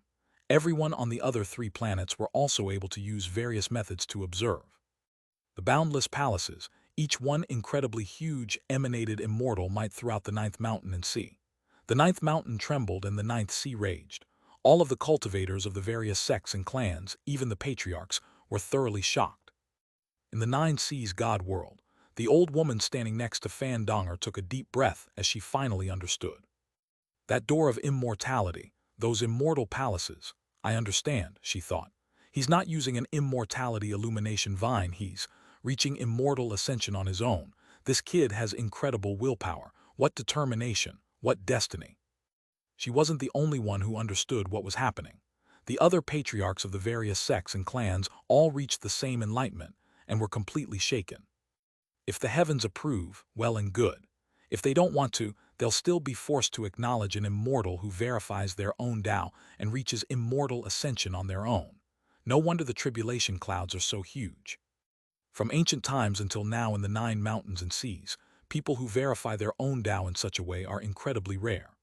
Only K letter 1E63ITIGARBH, Lord of the 4th mountain and sea, ever verified his Tao on his own and eternally suppressed the underworld. In that very moment, far out in the starry sky of the 9th mountain and sea, a woman in a white robe sat in an immortal's cave somewhere in the ruins of immortality. This was the same woman who had appointed Meng Hao as 13th in the echelon. Her eyes suddenly opened, and she looked off into the distance. Paragon immortal, she murmured. A rarely seen light suddenly flickered in her eyes. Chapter 967, Paragon Immortal Tribulation. Chapter 968, Transcending Tribulation. The heavens rumbled as the red tribulation clouds surged, as if there were a mighty army marching within them. Booms could be heard that shook the land, filling all of planet East Victory. The area encompassed by the tribulation clouds expanded out past planet East Victory into the starry sky. They were matchlessly large, and the minds of the cultivators from the sects and clans were filled with something like the crashing of lightning as they watched. As for the immortal palaces in the clouds, they were beautiful and ornately decorated, and emanated shocking immortal might that roiled out into the stars. Furthermore, it looked as if there were countless immortals floating about within the immortal palaces. Although they were illusory, it was the first time from ancient times until now that immortal palaces like this had appeared in the ninth mountain and sea. Even in the 9 mountains and seas in general, an immortal tribulation with immortal palaces like this was the stuff of legend only. In addition, the door of immortality was completely shocking. It hovered there outside of planet East Victory, enormous and ancient, with a primordial aura that seemed to represent the will of the 9 mountains and seas themselves. This immortal tribulation, this door of immortality, and these immortal palaces were unlike anything else. That was because Meng Hao was about to become a true immortal among true immortals. Everyone on planet East Victory watched as Meng Hao shot up into the sky like a meteor. Almost the instant he flew up, the tribulation clouds up above seethed with uncountable bolts of red lightning. It was like a massive web that dropped down from the clouds, which then condensed together into one gigantic red lightning bolt that seemed capable of ripping apart heaven and earth. The lightning bolt then shot directly toward Meng Hao. This was immortal tribulation. Anyone who looked at a tribulation like this would feel their face fall, even Fang Wei and the true immortal chosen of the various sects and clans. As for everyone else, they all gasped. When compared to the tribulation faced earlier by the true immortal chosen, it was virtually impossible to describe how much more powerful this tribulation was. In the stony cavern deep beneath the Fang clan's ancestral mansion, the Earth Patriarch sat with the other 6 patriarchs and looked at the red lightning. Experiencing true immortal destiny is like being selected by heaven and earth, he said. It seems difficult to become a true immortal in that way, but actually, the will of the 9 mountains and seas always leaves a small chance of success. People who achieve true immortal ascension like this then have some of the destiny of the 9 mountains and seas in them. Using the immortality illumination vine is essentially cheating, and involves no true immortal destiny. Because of that, the immortal tribulation is actually more powerful. However, successfully opening the door of immortality results in the same approval of the will of the 9 mountains and seas. However, reaching true immortal ascension on one's own is the most domineering of the 3 paths. It shows contempt for the heavens and derision of the will of the 9 mountains and seas. It is to be an immortal in and of oneself, and a true immortal at that. And that is why, whether the heavens approve of him or not, they will be forced to acknowledge him. The heavens are forced to acquiesce, and as such, this third type of true immortal tribulation offers no way out. The patriarchs of the various sects and clans were all paying close attention to the goings-on. Normally speaking, a spirit realm cultivator stepping into immortality was not something they would deign to observe, unless it happened to be a chosen from their own organization. The immortal tribulation of members of other sects or clans was not something that the patriarchs would care about in the least. But Meng Hao was different. He was walking the third of the 3 paths, a path that stirred even the patriarchs. They wanted to see if he would actually be able to succeed. What was happening now was something that they might have a chance to see only once in a lifetime. Heaven and earth rumbled, and red lightning shot down toward Meng Hao with indescribable speed. He hovered there in midair, his expression the same as usual, his eyes filled with the desire to do battle. The moment I have been waiting so long for is finally here. Meng Hao lifted his right hand, causing ripples to spread out from his true, immortal, fleshly body. His immortal meridians rotated, and his willpower solidified as he clenched his hand into a fist. He punched out at the red lightning, and a massive boom filled the air. The lightning instantly began to collapse. However, it only collapsed by about 70%, and the remaining 30% smashed into Meng Hao. However, Meng Hao simply hovered there in midair, allowing the lightning to strike him. Innumerable sparks flew out, and his hair swirled around him as he threw his head back and laughed. Is true immortal tribulation really this weak? Meng Hao actually felt a bit disappointed. It was back when he had witnessed the immortal tribulation of his master pill demon back on planet South Heaven that he began to look forward to transcending his own tribulation. As he laughed, the heavens rumbled and the clouds churned. Countless lightning bolts once again began to form, rapidly transforming into another, even more shocking lightning attack that shot toward him. As it neared, Meng Hao once again laughed uproariously. The sound was so intense that it could pierce metal and crush rock. Everyone who heard it was shocked inwardly.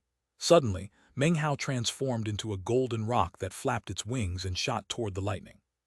This did not seem like transcending the tribulation. This seemed like a baptism within the tribulation. BO1MM.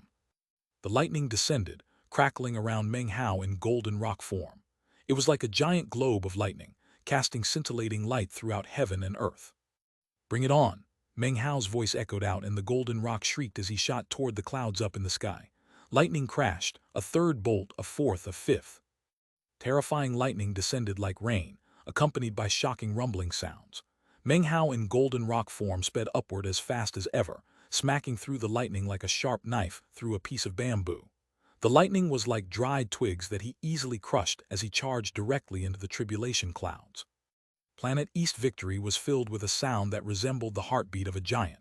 The land quaked, the planet trembled, and all the cultivators on the planet were completely shaken. The tribulation clouds began to part, showing a tiny hole that Meng Hao had not quite pierced through yet. However, behind it, the door of immortality was clearly visible. Unfortunately, between him and the door of immortality were the immortal palaces. This was Meng Hao's true immortal tribulation. Not only were the tribulation clouds vastly larger than anyone else's, behind those tribulation clouds were the immortal palaces. If he wanted to get to the door of immortality, he would have to get through all those immortal palaces first. Meng Hao reverted from his golden rock form, coughing up a mouthful of blood as he was shoved backward several paces. His eyes then began to shine brightly with the desire to fight.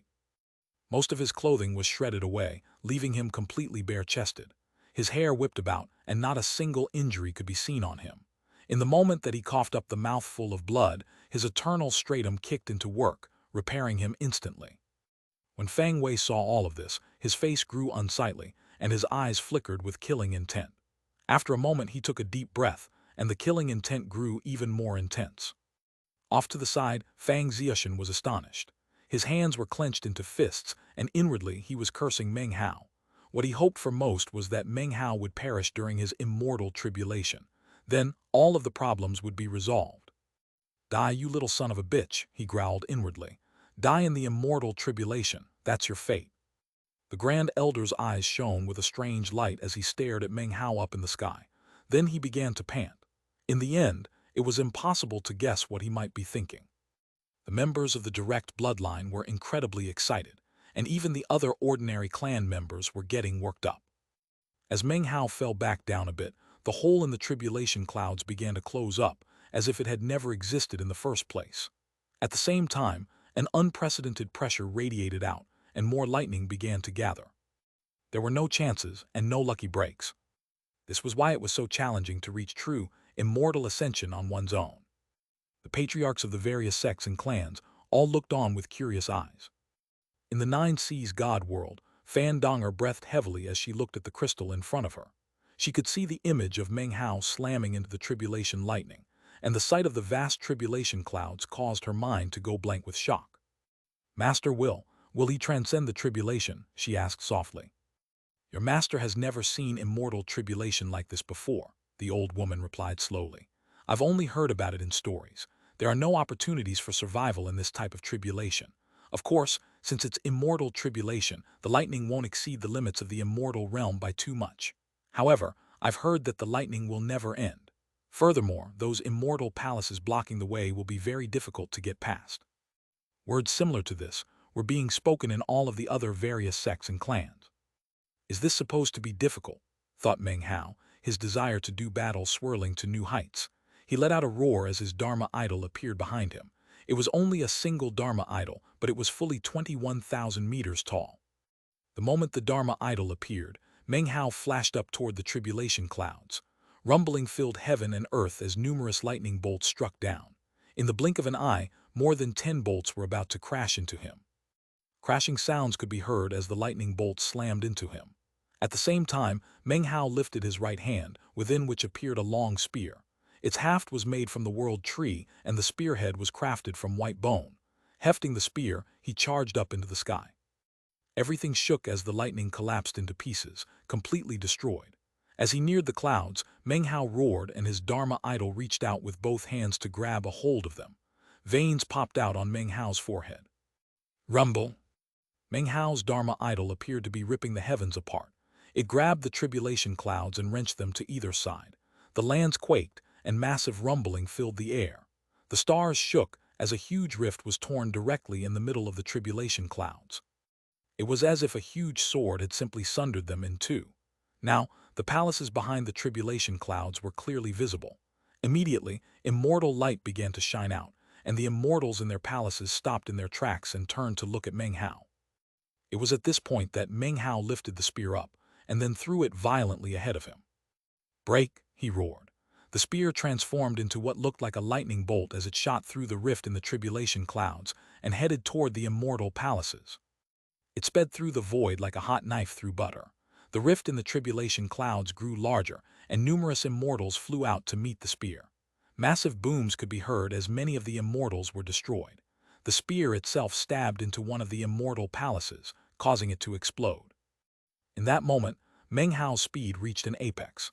He transformed into a beam of prismatic light that sped through the rift in the tribulation clouds. However, it was then that the tribulation clouds began to seethe and contract. Suddenly, massive pressure radiated out as numerous clouds formed together into an enormous hand, which then slapped toward Meng Hao. The huge hand filled his field of vision, obscuring everything else as it shoved him back down toward the ground. A fierce gleam appeared in his eyes, like a bloody blade filled with ferocity. "Trying to get in my way." Expand. The tribulation clouds were enormous, and to anyone else in the immortal realm, the pressure they exuded would be incomprehensible.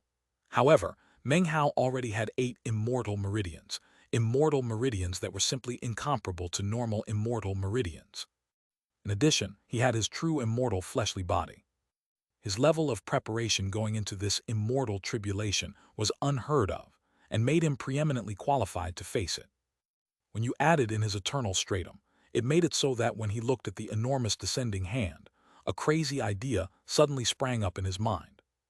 Immortal tribulation had always been a situation in which the cultivator almost passively transcended the tribulation by madly avoiding or rushing past the tribulation lightning, and then ramming open the door of immortality amidst the hail of lightning. Everyone had used similar methods. Pill Demon, Fan Donger, and Fang Wei had done things in such a manner, as had all of the other chosen who had recently stepped into true immortality. Upon opening the door of immortality, immortal light would pour out, and the tribulation clouds would dissipate. As of this moment, Meng Hao's face filled with a wild look as his idea developed. A vicious aura rose up, transforming into a domineering air as he looked at the gigantic hand, and then punched out. "I will walk the path of true immortality. If the heavens approve, so be it. If they don't approve, too bad. That is my domineering path to immortality. Therefore, I should handle things in an unprecedentedly domineering way. For me, it's immortality or death." He threw his head back and let out a long cry as he shot like a meteor toward the huge hand. When they slammed into each other, booms echoed out in all directions. The air shattered and the huge hand collapsed. Blood sprayed from Meng Hao's mouth, and his hair was thrown into disarray. However, his eternal stratum surged, and then blood-colored light swirled around him, forming a bloody mist which quickly transformed into an enormous blood demon head. It flashed as it shot toward the tribulation cloud and the endless bolts of lightning up above. In blood demon head form, Meng Hao slammed into the tribulation clouds, causing booms to echo out in all directions. Yet again, a massive rift opened up. However, the tribulation clouds churned and quickly began to repair themselves. And yet, the result of this constant cycle of destruction and repair was that the amount of tribulation clouds up in the starry sky was reduced. The tribulation clouds were not infinite and without number. As Meng Hao destroyed them, their numbers lessened. Apparently, if someone attacked them continuously, then the shocking tribulation clouds would eventually completely dissipate. Something like that had never, ever occurred before throughout all the years.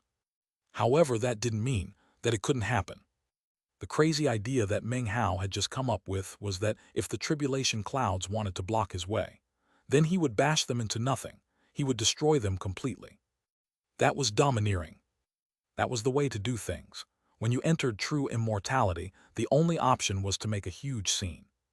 The blood demon head collapsed, and Meng Hao hovered there in midair, surrounded by booming lightning. Every bolt of it caused him to tremble, and yet his true immortal fleshly body was able to withstand it easily. His eternal stratum continuously healed him, and his eyes shone with obsession. His cultivation base surged, and his Dharma idol launched endless attacks against the tribulation clouds. One punch, another, and another.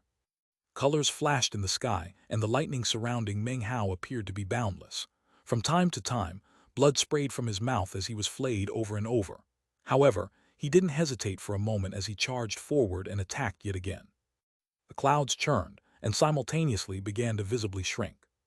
The sight of it caused all the members of the Fang clan to stare in speechless shock. All of the other cultivators on planet East Victory who were watching couldn't stop themselves from gasping at the shocking sight. Fang Wei stared in amazement, and the killing intent in his eyes grew to a shocking level of intensity. He overestimates himself, he thought.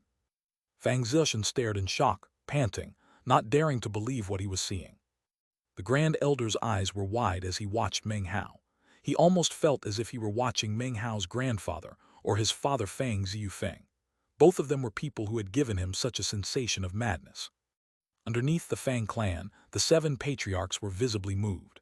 This was especially true of the 7th patriarch, who was already relatively familiar with Meng Hao. As of this moment, he looked up at Meng Hao with an expression of praise and approval. To become a domineering true immortal, you must have a domineering will, said the Fang clan's Earth patriarch, who was also a member of Meng Hao's bloodline. His voice soft and his eyes contained deep praise. This kid might just succeed. The Fang clan was shaken, and the cultivators in the sects and clans in the outside world were utterly shocked. Fan Donger gasped when she sensed the madness in Meng Hao. I can't believe he's picked this way to do things, she thought. There's no way it will work. Zhao Yifan was shaken mentally. Song Luoden stared with wide eyes. Wang Mu was panting. Taiyang Zai watched with an expression of complete disbelief. As everyone reacted to the insanity of Meng Hao's actions, he coughed up some more blood. By now, the lightning around him was not red, but black, and was even more powerful than before. A vicious expression could be seen on his face as he faced the black lightning, backed by his Dharma idol, which began to grow from a height of 21,000 meters to 24,000 meters. It was like a stage 8 immortal fighting against immortal tribulation. Nothing is impossible, he thought. Determination could be seen in his eyes. He performed an incantation gesture, causing numerous mountains to appear, which then shot toward the tribulation clouds. As they exploded, Meng Hao advanced decisively, going on the offensive with all of his might. Massive booms filled the air.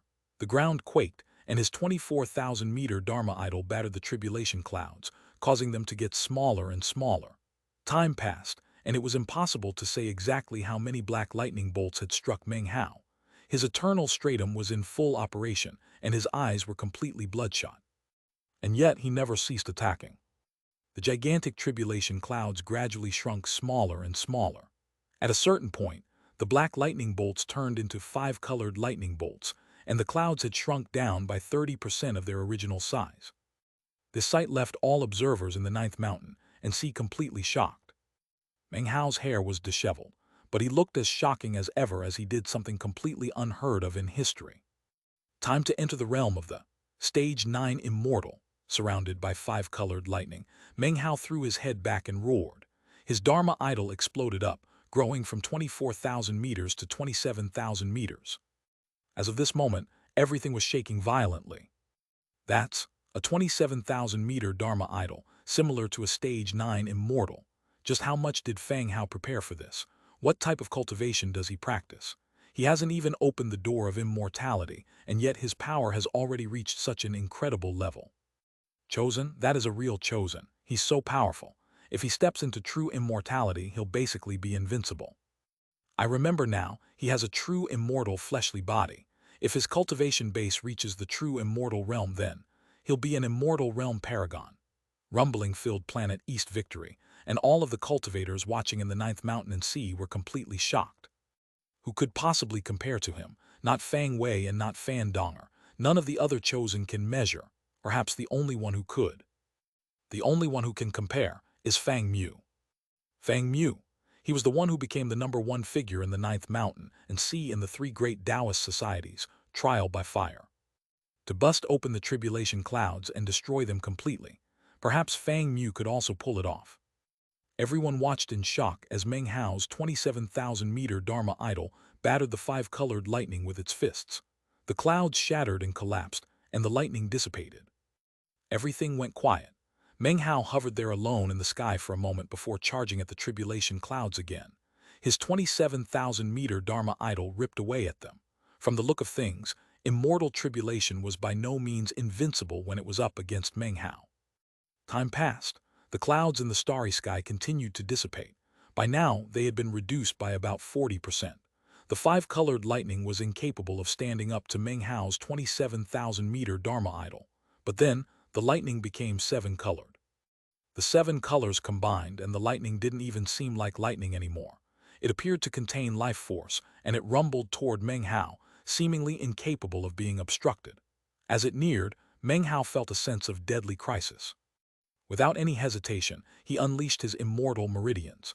Behind him, his Dharma idol grew from 27,000 meters to an astounding 30,000 meters. Everyone was completely and utterly shocked. A 30,000-meter Dharma idol. Golden light emanated out, illuminating the lands below. As the 7-colored lightning descended, the 30,000-meter Dharma idol punched out. The lightning exploded, and blood oozed out of the corners of Meng Hao's mouth.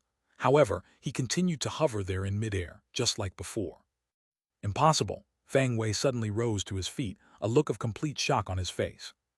Off to the side, Fang Zixian's jaw dropped, and he staggered backward, his eyes wide.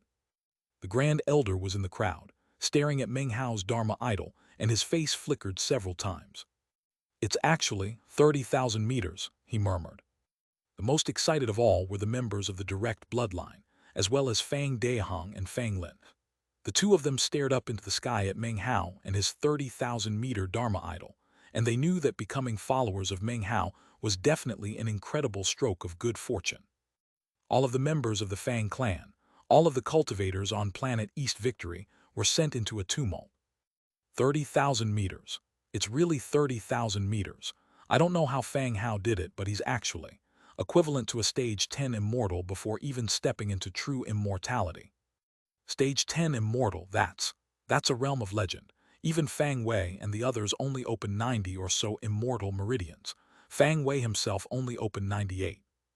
This Fang Hao, if he manages to open the door of immortality, then what do you guys think? How many meridians will he actually open? 100. The entire Ninth Mountain and Sea was completely shaken. Fan Donger's face fell as she stared at the crystal. She was panting like she never had before in her life. The old woman who stood next to her watched with gleaming eyes. She knew that with a 30,000-meter Dharma idol, these tribulation clouds now posed no further threat to Meng Hao. Even if the tribulation grew more intense, it was nothing more than immortal tribulation, and would never exceed the power of the immortal realm. Zhao Yifan's mind reeled, and his eyes grew blank. Song Luoden stared in shock, and Taeyang Zai gaped. Wang Mu gasped. The only one who didn't react in such a way was Wang Tengfei, whose eyes began to glow with unprecedented brightness. Li Linger's face fell, and Sun Hai's scalp went numb. The chosen of the various sects and clans were completely astonished by Meng Hao's 30,000-meter Dharma idol. If he really manages to open the door of immortality, how many meridians will he open? That was the question that raged through the minds of each and every chosen and filled them with bitterness. By now, Meng Hao made them feel completely powerless. As for the patriarchs of the various sects and clans, the same question was running through all their minds regarding Meng Hao, this peerless member of his generation. How many meridians would he open? Chapter 969, 30,000-meter Dharma idol. Chapter 970, Paragon Immortal Palaces. The 30,000-meter Dharma idol shone with boundless golden light as it struck the 7-colored immortal tribulation lightning. Meng Hao closed his eyes and then began to merge with his Dharma idol. When he opened his eyes, he was his Dharma idol and his Dharma idol was him. A fist descended and the heavens rumbled. A huge gap opened up in the tribulation clouds, and at the same time, numerous bolts of seven-colored lightning crackled toward Meng Hao. He did nothing to evade, instead allowing the immortal tribulation lightning to strike him. He spread his arms wide, and his eyes were filled with nothing but the tribulation clouds. Time passed. The tribulation clouds shrank down to 60% of their normal size, 50%, 40%. The seven-colored immortal tribulation lightning seemed to be endless. Meng Hao's eternal stratum worked ceaselessly, and his 30,000-meter Dharma idol attacked relentlessly, causing heaven and earth to tremble as divine abilities were unleashed. Meng Hao threw his head back and howled. At the same time, his Dharma idol suddenly expanded in all directions. Simultaneously, Meng Hao extended his right hand, within which appeared a rift. The rift only lasted for 3 breaths of time. It was the 5th demon sealing hex. During those 3 breaths of time, that rift became like a black hole in the void. It emanated an incredibly shocking gravitational force that instantly sucked the tribulation clouds into it. 30%, 20%, 10%. Rumble. When the rift vanished, the vast majority of the tribulation clouds had vanished with it. There weren't even enough to cover all of planet East Victory. Meng Hao hovered there in mid-air, face ashen, but filled with a desire to battle that was even more intense than before. He looked up at what remained of the tribulation clouds up in the sky, as well as the immortal palaces that floated behind them. Currently, they did not emanate as much threatening pressure as before. "Hey, tribulation clouds, scram!" Meng Hao said coolly, waving his right hand. His Dharma idol separated from his body, transforming into a golden beam of light that pierced through the tribulation clouds and then suddenly exploded. The explosion caused the remaining tribulation clouds to roil, after which a roaring sound echoed out from within as the clouds shattered into pieces that scattered in all directions. Everyone looked on as the tribulation clouds vanished. In that moment, all of planet East Victory went completely silent. Both the members of the Fang clan as well as the other cultivators stared in shock at the sky, which was now completely empty of tribulation clouds. Transcending tribulation in this way was something completely unprecedented. Transcending tribulation with such madness was domineering to an incredible extent. It was as if Meng Hao was prepared to destroy anything that blocked his way along his path to immortality. No one had ever been able to do something like this before, because no one had ever been comparable to a stage 10 immortal when transcending tribulation. This was like saying, if I want to become an immortal, the heavens can't do anything to stop me. This was a domineering attitude that said, if I want it, the heavens had better have it. If I don't want it, the heavens had better not have it. It seemed unbelievable, but if one thought about it carefully, when someone was equipped with the battle prowess of the 100 meridians of a stage 10 immortal, then to that person, there was nothing impossible when it came to transcending immortal tribulation. After a brief moment of silence, planet East Victory burst into a huge commotion. Everyone in the Fang clan was yelling in excitement. They saw the look of madness, fervor, and obsession in Meng Hao's eyes, and they knew that he was a member of the Fang clan. The glory he brought to himself made them proud. Fang Hao, Fang Hao, Fang Hao. Numerous figures flew up into the sky to sit cross-legged close to Meng Hao. None of them took any action, they just sat there, as Meng Hao's Dharma protectors. The entire direct bloodline mobilized. Fang's Eye looked excitedly at Meng Hao, then threw his head back and laughed. Other than the direct bloodline, most of the other people who moved out to help Meng Hao were members of the neutral clan branches. After seeing the future prospects that Meng Hao's performance displayed, they were moved in an unprecedented way. When it came to choosing between Meng Hao and Fang Wei, they chose Meng Hao. Fang Wei stood there silently, looking at Meng Hao. Yet again, his eyes flickered with the desire to do battle. In contrast, Fang Zixian stood next to him, face pale, glaring at Meng Hao and roaring inwardly. "Damn you, Fang Hao, why did you have to show up? You already left the Fang clan. Why did you have to come back? Why did you have to reach immortal ascension? Why? And you, Fang Ziyu Feng, you were always ahead of me, always stifling me. And now, just when my own son is rising up like a Qilin, your good-for-nothing child is suppressing him." Fang Zixian just couldn't keep calm. His entire body trembled and his eyes shone with venomous hatred. The Grand Elder stood there, silent and taciturn. Fang Wei's grandfather sighed softly and looked over at Fang Zixian, his expression one of disappointment.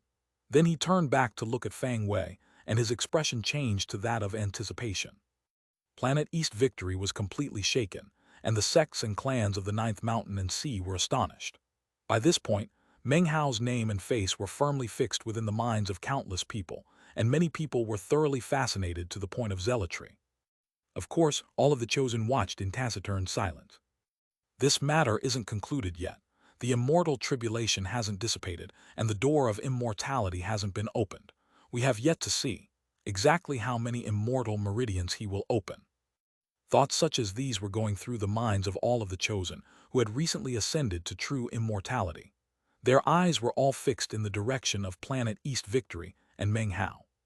The patriarchs of the various sects and clans of the Ninth Mountain and Seaside exchanged glances with those around them, and then began to discuss the matter. Who of this generation can possibly match up to Meng Hao? Perhaps only the famous star of the three great Taoist societies, Trial by Fire, Fang Mu. Fang Mu is obviously an assumed name. Nobody knows who he really is. However, the Nine Seas God world accepted him as a disciple, and he still hasn't accepted the top prize from the three great Taoist societies. Eventually, he will definitely make an appearance. Perhaps he is the only one who can actually compare to Meng Hao. This generation doesn't belong to us anymore. It belongs to them. Actually, they weren't the only ones thinking of Fang Mu.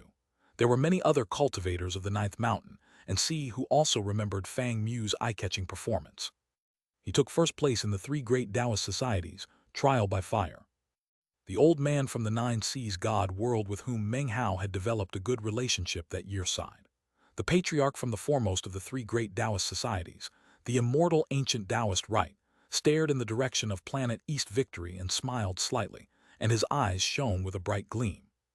You are connected to the immortal ancient Taoist Rite by destiny. Eventually, you will make your way here. Meng Hao floated in midair above Planet East Victory, his hair floating around him. He took a deep breath, and his eternal stratum continued to work as he looked up into the heavens. There were no tribulation clouds.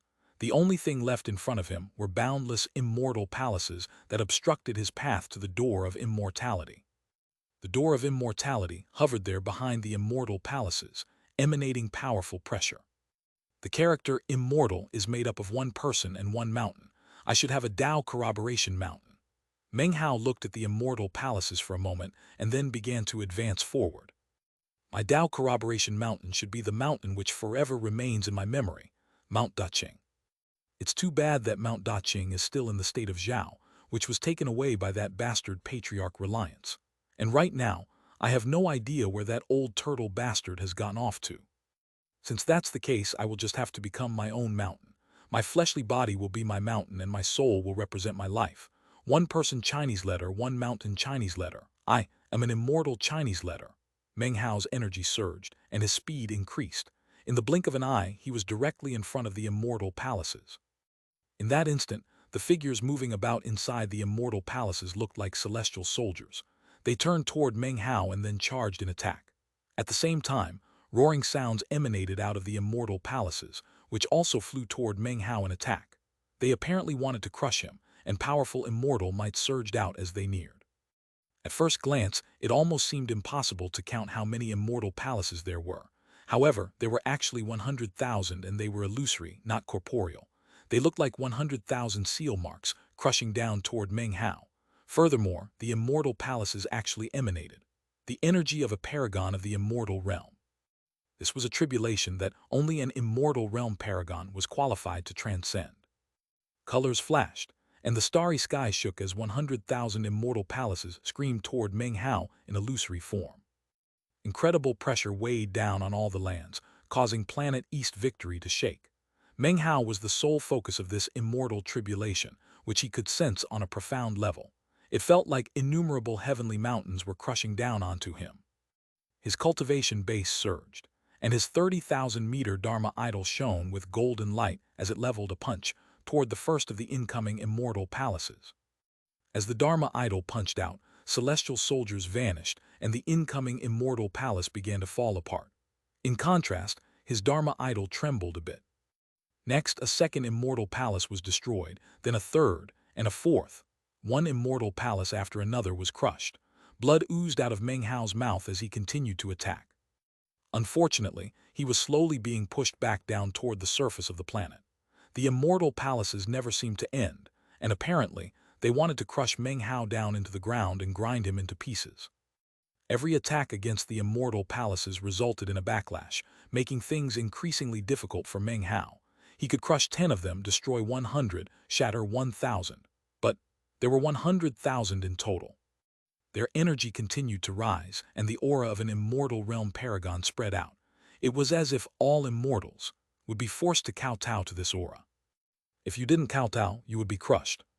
When the members of the Fang clan saw what was happening, they grew increasingly nervous. The other cultivators on planet East Victory were shocked. This immortal tribulation was something they had never seen the likes of before. Fang Ziushan was getting excited. He stared at Meng Hao, wishing that the immortal palaces would become 100 times more powerful than they already were, and completely eradicate Meng Hao in an instant. The patriarchs of the various sects and clans of the Ninth Mountain and Sea appeared to be visibly moved, and discussed the matter in hushed tones. Those are images of paragon immortal palaces. Only a paragon among immortals would be able to fight back against an immortal tribulation like that. I'm afraid that this Fang Hao will proceed no further than this step. Even as they murmured, Meng Hao punched out against another immortal palace. Blood sprayed from his mouth, and his eternal stratum operated ceaselessly. His eyes grew even more vicious than before. They're merely projections of immortal palaces with paragon auras. Well, I'll just have to show this immortal tribulation what the projection of a real paragon entity looks like. Now that I've come to this point, it doesn't matter if I expose my identity. The time has come to show the Ninth Mountain and see that I am Fang Mu, and Fang Mu is none other than me. Meng Hao took a deep breath and extended his right hand, waving it through the air to employ his most powerful paragon Taoist magic. Paragon Bridge. Chapter 971, I am Fang Mu. Originally, Meng Hao had planned to keep his identity as Fang Mu secret, as a contingency for after he left the Fang clan. But as of this moment, he had changed his mind. Instead of keeping Fang Mu hidden away and concealed, he would make a grand entrance. He would make sure that everyone in the Ninth Mountain and Sea know that Meng Hao was the #1 chosen of the Fang clan. At the same time, he was Fang Mu, the #1 competitor in the 3 great Taoist societies, trial by fire. He was also a conclave disciple of the 9 Seas God world. Although this move might seem like it could put him in danger later, in actuality, being so famous was also somewhat of a protection. Keeping things low-key was fine, but if you made a move, the best thing was to shock everyone. Meng Hao's eyes shone with a strange light as he hovered there in midair, the center of all attention. Countless spectators all over the Ninth Mountain and Sea were using various methods to watch him as he lifted his right hand into the air and waved it toward the approaching immortal palaces. In response to the wave of his hand, colors flashed, heavenly bodies trembled, and a huge wind kicked up. Planet East Victory shook, and roaring sounds echoed out, causing all cultivators to tremble as they sensed an indescribable pressure exploding out from Meng Hao. The starry sky shook as innumerable ripples spread out, and the aura of a paragon rose up from Meng Hao, growing more powerful and shocking by the moment. His gaze was like a sharp blade, filled with obsession, making him look like an immortal divinity. As of this moment, the faces of all the members of the Fang clan flickered. Deep underneath the ground, the 7 patriarchs of the Fang clan were all shaken. That aura is similar to that of the immortal palaces, except stronger. That's, Fan Donger's eyes widened, and the old woman who stood behind her stepped forward to peer into the crystal. Gradually, her eyes filled with astonishment. It's him, she thought. Even though this old woman had a Tao realm cultivation base, she couldn't help but gasp. At the same time, the expressions on the faces of the patriarchs in the sublime flow sword grotto changed. Imposing beams of sword light rose up into the sky, then swept out in all directions. That's the aura of a paragon Taoist magic. This Meng Hao could it be that he? Other than the Jai clan, the immortal ancient Taoist rite of the 3 great Taoist societies was the most powerful entity in the Ninth Mountain and Sea, and they were more shocked than anyone. Inside a courtyard in the Taoist Rite Temple, the patriarchs' energies surged as they looked toward planet East Victory and Meng Hao's aura. Paramita's Paragon Bridge. Li Linger looked silently at what was happening. Everyone else was shocked, but she was calm. She had long since realized that Fang Mu was none other than Meng Hao. Does this era belong to him? She thought, sighing inwardly. It would be easier to find a phoenix feather or a killing horn than to find other people in the ninth mountain and see who knew the truth about this matter. Even considering the aura he was emitting right now, most people were shocked, but hadn't yet made the connection with Fang Mu. Meng Hao floated there above planet East Victory, his clothes whipping in the wind, his aura rising to a terrifying degree. It continued to grow more and more intensely powerful. After the space of a few breaths of time, people sensed more intensely that he was like a paragon. The immortal palaces roared toward him until they were only a few dozen meters away. Meng Hao looked up, and his eyes shone with sharp light. It was in that exact moment that he waved his hand, causing his immortal meridians to rotate and his cultivation base to explode out. The imprinted image of the Paragon Bridge that existed in his mind suddenly appeared in the starry sky. The world seemed to go still, and everything in heaven and earth stopped moving. A huge bridge appeared, enormous and emanating an ancient and primordial aura. It was a boundless energy that placed it above anything in heaven and earth. The bridge grew rapidly, and in the blink of an eye, it exceeded the 100,000 immortal palaces in front of Meng Hao, completely suppressing them. Boundless light shone out, accompanied by innumerable magical symbols. The aura of a paragon caused everything to shake, and the immortal palaces seemed cowed. Even the planet itself seemed forced to acquiesce, as if this bridge were a path to becoming a paragon that one powerful expert after another had walked upon. Rumbling echoed out and the planet quaked. It was as if everything in the world suddenly went dark except for the door of immortality, which hovered there high in the starry sky, equally matched and standing in stark opposition to the bridge. In the instant that the bridge appeared, Fang Wei felt as if an invisible punch had just viciously crushed him. His face went ashen, and he staggered backward several paces, his face filling with an expression of disbelief. He stared up at Meng Hao and the astonishing Paragon Bridge with its Paragon aura. This is impossible, this is. Fang Wei's mind was reeling. He recognized the bridge and was well aware that it was the divine ability created by Fang Mu during the three great Taoist societies' trial by fire. In recent days, many people had speculated that Fang Wei was actually Fang Mu. Fang Wei had been enigmatic and done nothing to dispel such rumors. He didn't admit to being Fang Mu, but neither did he deny it. Because of that, quite a few people made speculations that led them to the conclusion that he was actually Fang Mu. It was only as of this moment that Fang Wei found out to his bitterness that he had essentially turned himself into a clown. The real Fang Mu was actually Meng Hao. He almost couldn't believe it, and he wasn't alone. The other members of the Fang clan looked over at the bridge, their minds reeling. Fang Mu. I've seen that bridge before. In the three great Taoist societies, trial by fire, the first-place competitor Fang Mu created it as a divine ability. Don't tell me, Fang Hao is actually Fang Mu. The entire clan was shocked. Fang Yuni stood in the crowd and his vision went dark. The world seemed to be spinning. He simply couldn't imagine how Fang Mu could be Meng Hao. Fang Zixin's mind filled with roaring, and his face was pale white as he stared at the Paragon Bridge up in the sky. In the past, he had suspected that the Fang Mu from the three great Taoist societies, trial by fire, was actually a member of the Fang clan. However, he had quickly dismissed the idea that there was someone else in the Fang clan who could possibly outdo his own son, who was the #1 member of his generation. Now that he realized that Meng Hao had been Fang Mu all along, he felt his entire world spinning in reverse. Fang Wei's grandfather sighed bitterly.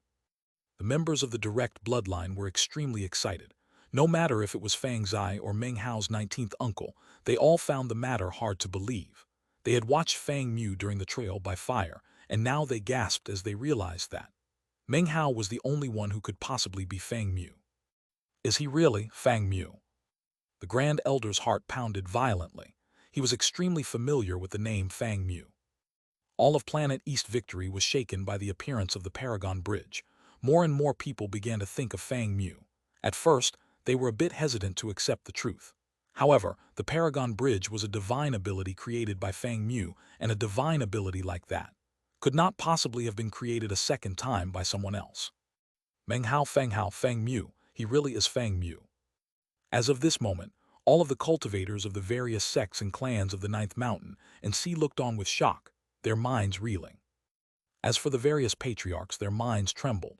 This was especially true of the patriarchs of the three great Taoist societies. Fang Mu was the first-place winner of the three great Taoist societies' trial by fire. After defeating Zhao Yifan, he disappeared into the ruins of immortality. They had assumed he died, and yet here he appeared now as a chosen of the Fang clan. As for the other chosen who had just stepped into true immortality, their minds were also spinning. "I should have guessed that he was Fang Mu," murmured Taiyangzai. Song Luoden stood there silently, and Wang Mu gnashed his teeth. Everyone was completely shaken. Meng Hao hovered there above planet East Victory. He took a deep breath as his long hair flew about.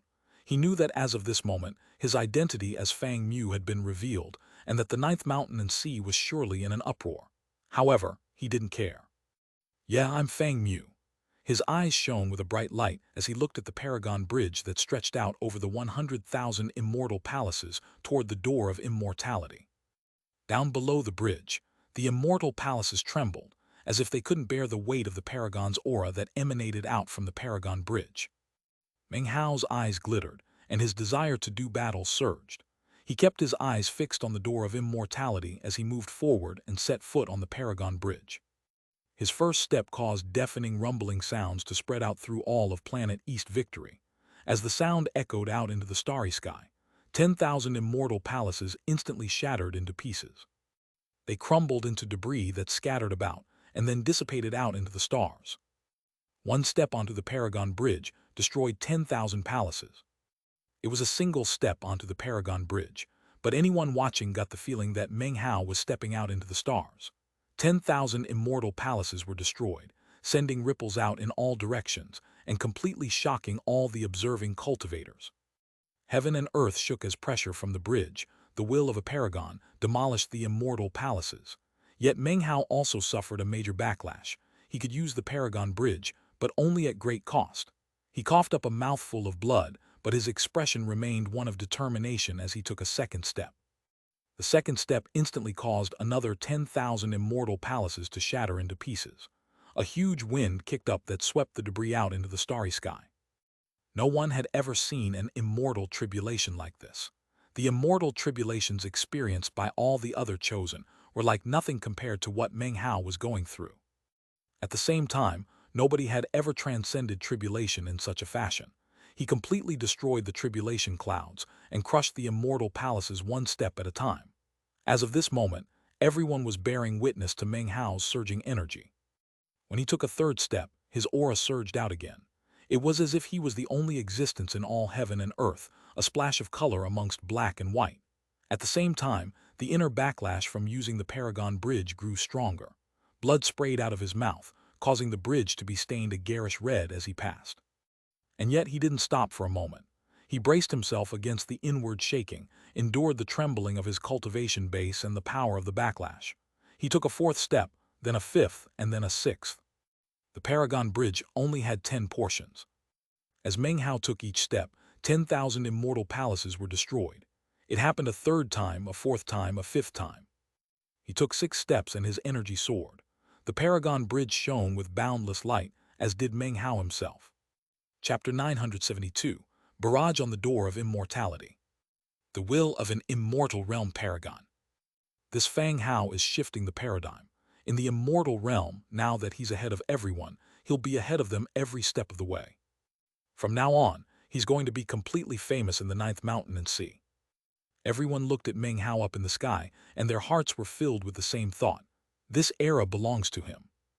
Everyone in the ninth mountain and sea watched Meng Hao take 6 steps that destroyed a total of 60,000 immortal palaces. The sight was incredibly moving. As of this moment, the shattered immortal palaces served as a foil to Meng Hao. The Paragon Bridge was the background of the image, and the picture it all painted was now firmly etched in the minds of all onlookers. The chosen of the ninth mountain and sea stared silently. Even Wang Tengfei was left speechless. They could only watch as Meng Hao walked forward, destroying the immortal palaces in the process. Fang Wei's face was pale white. Meng Hao's immortal tribulation was shocking, and his method of transcending the tribulation was astonishing.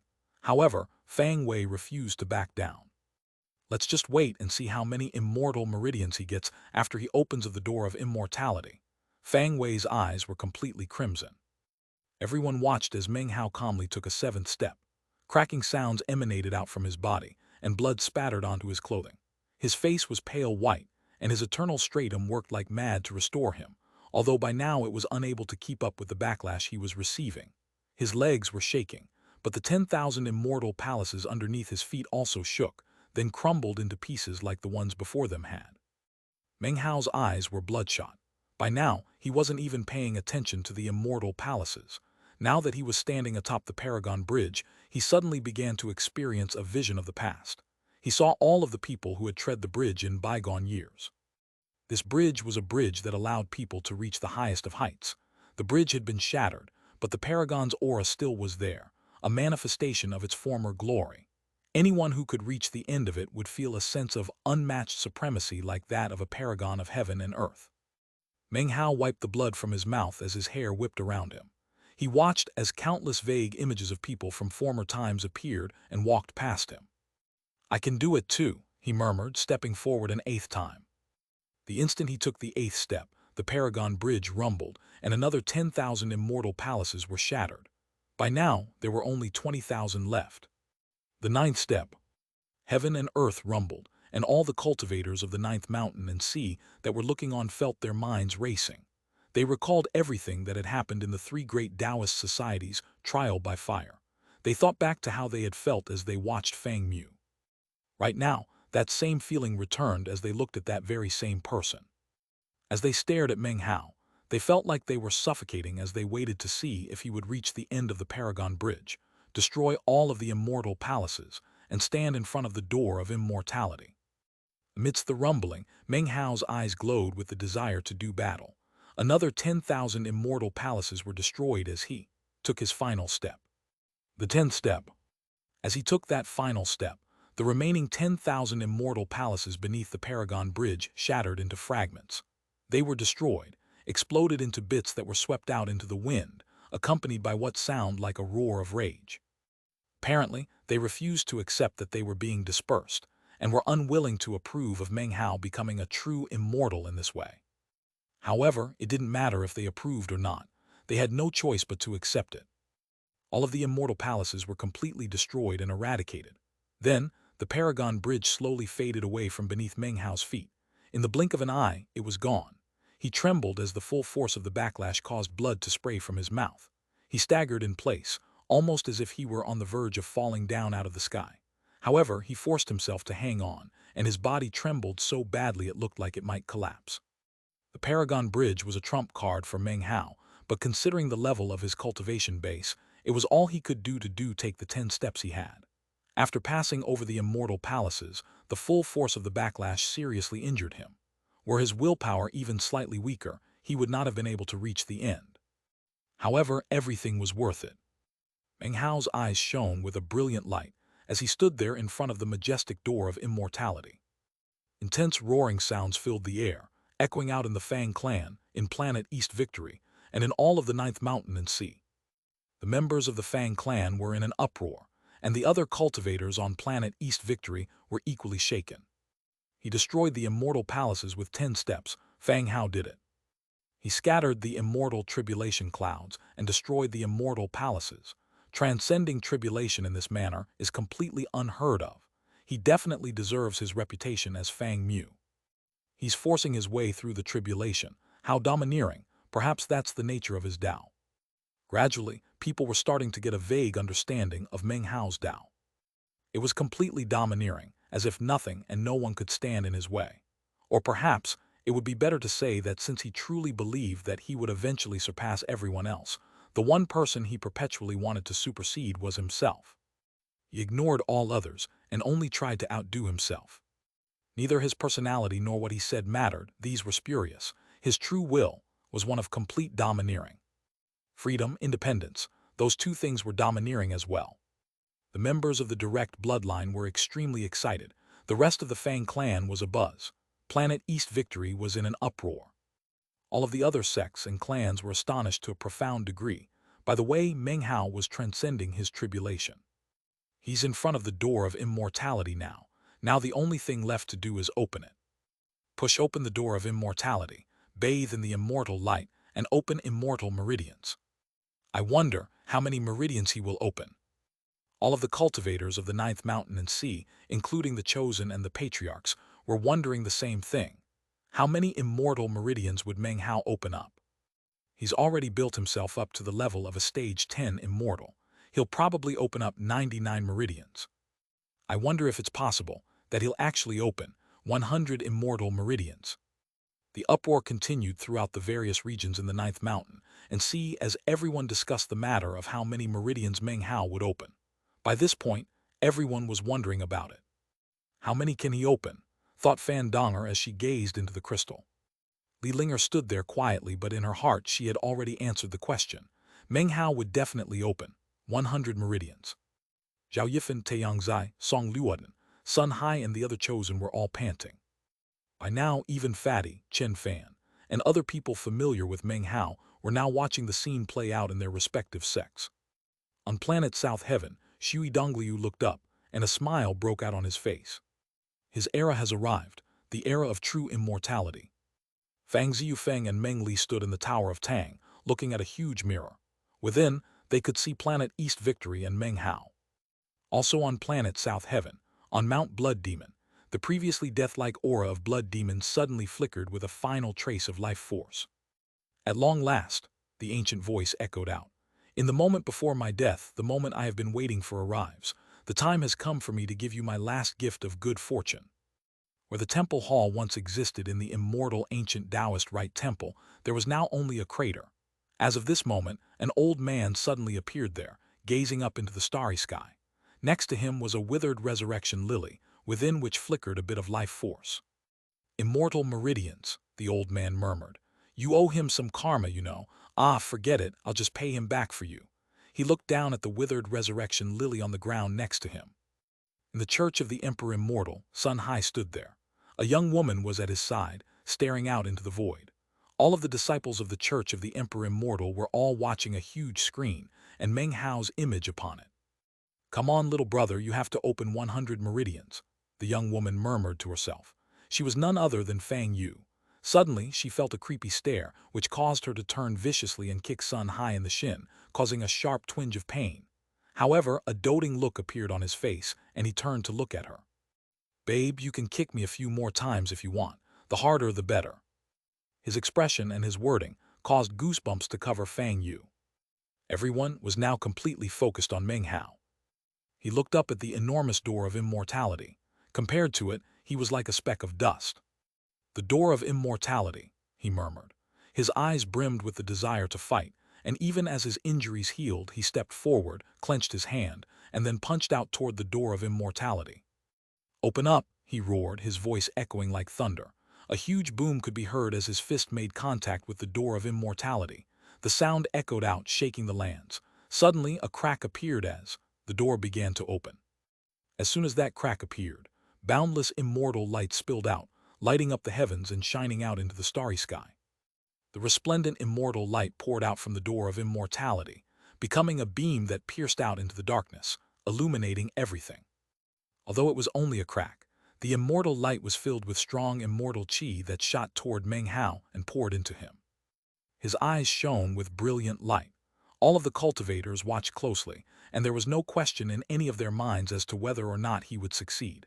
They knew he could open it. What they were concerned with was how many immortal meridians he would end up with after the door was opened. Meng Hao's expression was one of determination as the immortal qi poured into him. His 8 current immortal meridians transformed into 8 dragons that swirled around him madly, absorbing immortal qi and making him stronger. However, a tiny crack was not good enough for Meng Hao. His 30,000-meter Dharma idol appeared behind him.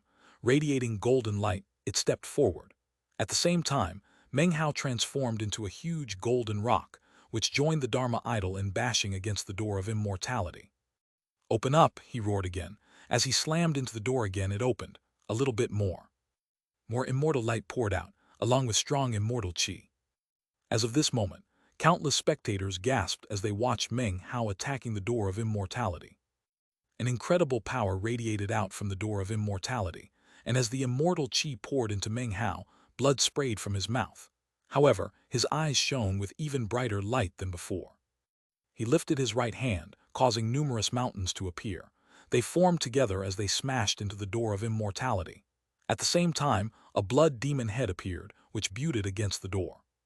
And of course there was his 30,000-meter Dharma idol, which battered the door with its huge hands. Heaven and earth shook, and booms rang out in all directions. The door of immortality slowly opened wider, causing more light and immortal chi to surge out. As of this point, the door had opened enough that a person could slip through. Chapter 973, Opening the Immortal Meridians. In that moment, an incredible light shone out from the door of immortality, which transformed into the image of an ancient head. The head looked at Meng Hao and then let out a roar that echoed out like a powerful attack. Blood sprayed from Meng Hao's mouth, and he staggered back. As for the door of immortality, it slowly began to close. Everyone in the Fang clan was completely shocked by this. When Fang Wei attacked the door of immortality, it had only continued to open wider and wider. It had never shown any signs of closing back up. Everyone gasped. What's going on? This door of immortality is so hard to open. Fang Hao's tribulation clouds were different than everyone else's, plus there were those immortal palaces. It's only to be expected that his door of immortality is unusually hard to open. Fang Wei's eyes glittered as he stared at Meng Hao, and it was clear that he wanted to fight. As for Fang Zixuan, the killing intent in his eyes grew stronger, and his expression was transforming into one of wild joy. He can't open the door of immortality. The cultivators from the sects and clans of the Ninth Mountain and Sea were all shocked by what they were seeing. Immortal tribulation like this, and a door of immortality like this, would be impossible for any other chosen to deal with. It's hard to say whether Fang Hao will actually be able to open the door of immortality.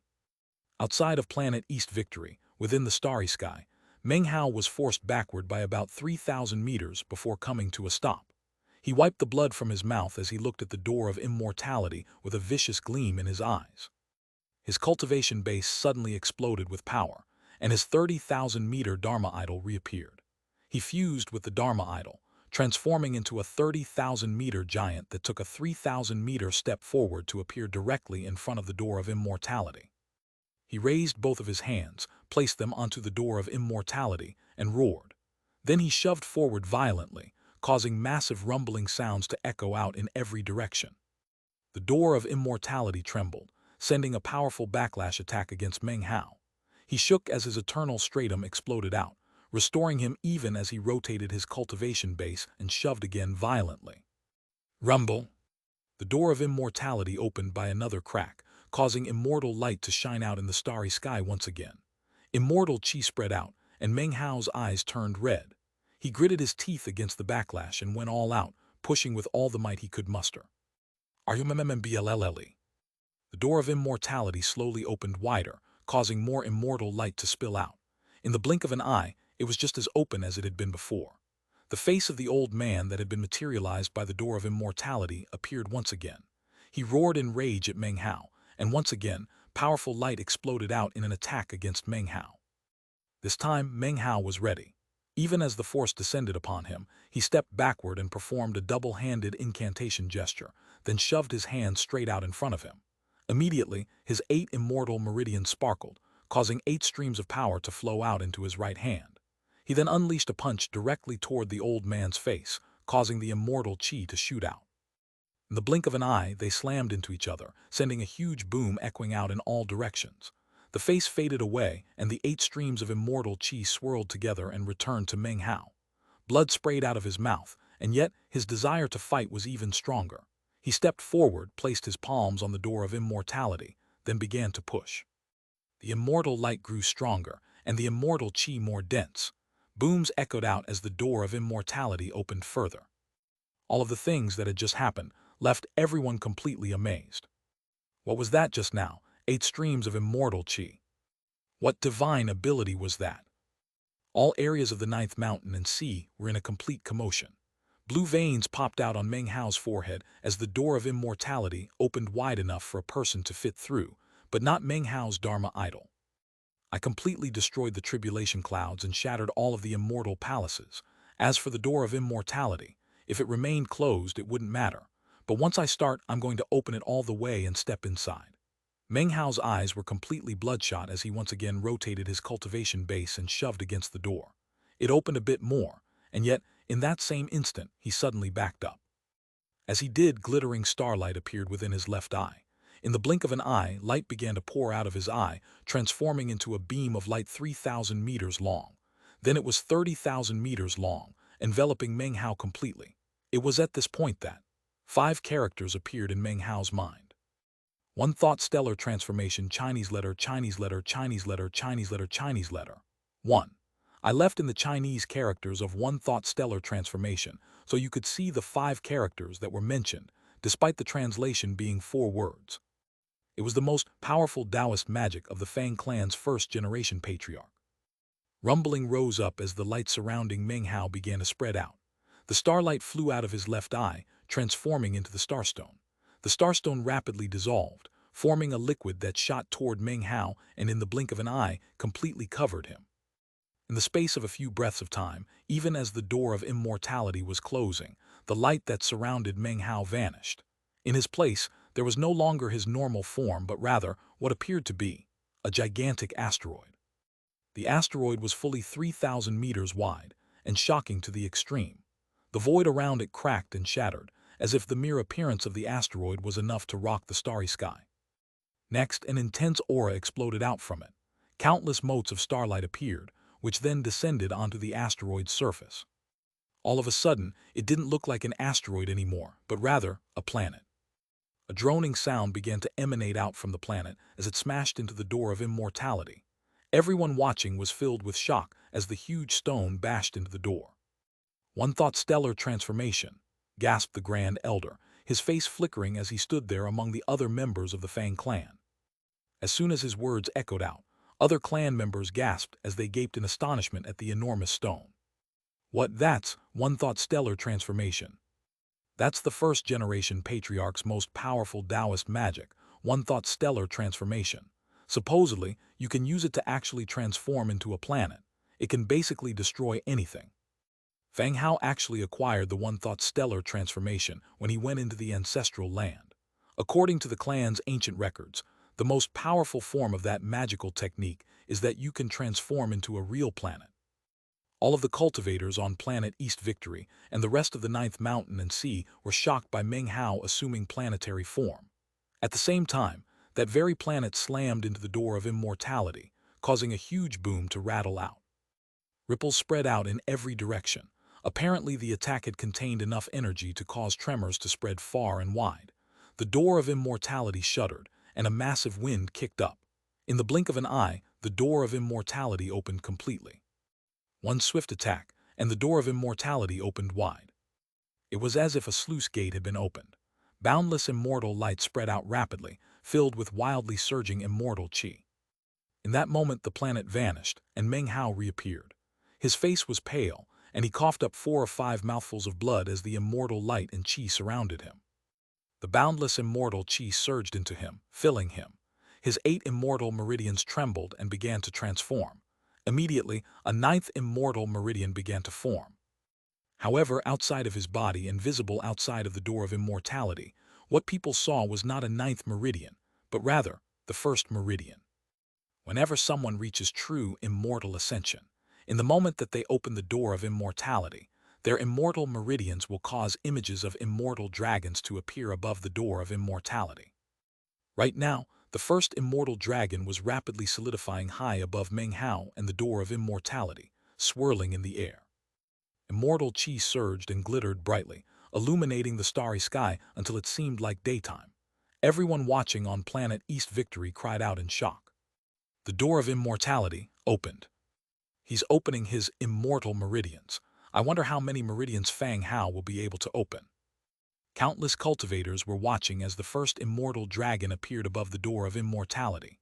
As it roared, a 2nd immortal meridian formed, then a 3rd and a 4th and a 5th. In the blink of an eye, boundless immortal qi, which far exceeded what had come from the bronze dragon in the ancestral land's necropolis, inundated Meng Hao. 10-20. 30 immortal meridians appeared. 30 immortal dragons swirled through the air, roaring. Each one of those immortal dragons was noted by the audience in the Ninth Mountain and Sea and caused their hearts to tremble. They stared blankly, especially the other true immortal chosen, whose hearts were pounding. Those are immortal meridians. How come each one of his immortal meridians seems to be multiple times bigger than the immortal meridians that appeared for everyone else, who just achieved true immortal ascension? The level of difficulty of his immortal tribulation was unheard of. His door of immortality was so hard to open. Considering he succeeded, it's little wonder that his immortal meridians exceed that of others. They're so strong. Everyone in the Fang clan on planet East Victory was completely shocked. Fang Wei watched with a pale face, staring at Meng Hao. Despite everything Meng Hao had done to fight against the immortal tribulation and open the door of immortality, Fang Wei still wanted to battle him. Even as expressions of shock could be heard throughout planet East Victory, the cultivators from the various sects and clans of the Ninth Mountain and Sea looked on with astonishment as Meng Hao opened his immortal meridians. The strength of his immortal meridians represents his battle prowess within the immortal realm, said the old woman next to Fan Donger, her voice soft as she peered into the crystal. He will be incomparable. He experienced Paragon Immortal Tribulation and he has become the only Paragon Immortal. The patriarchs of the other sects and clans also came to similar conclusions as they watched Meng Hao with glittering eyes and thoughtful hearts. Meng Hao stood in the door of immortality, bathed in immortal light, surrounded by immortal qi. Rumbling echoed out in all directions as boundless immortal qi poured into him.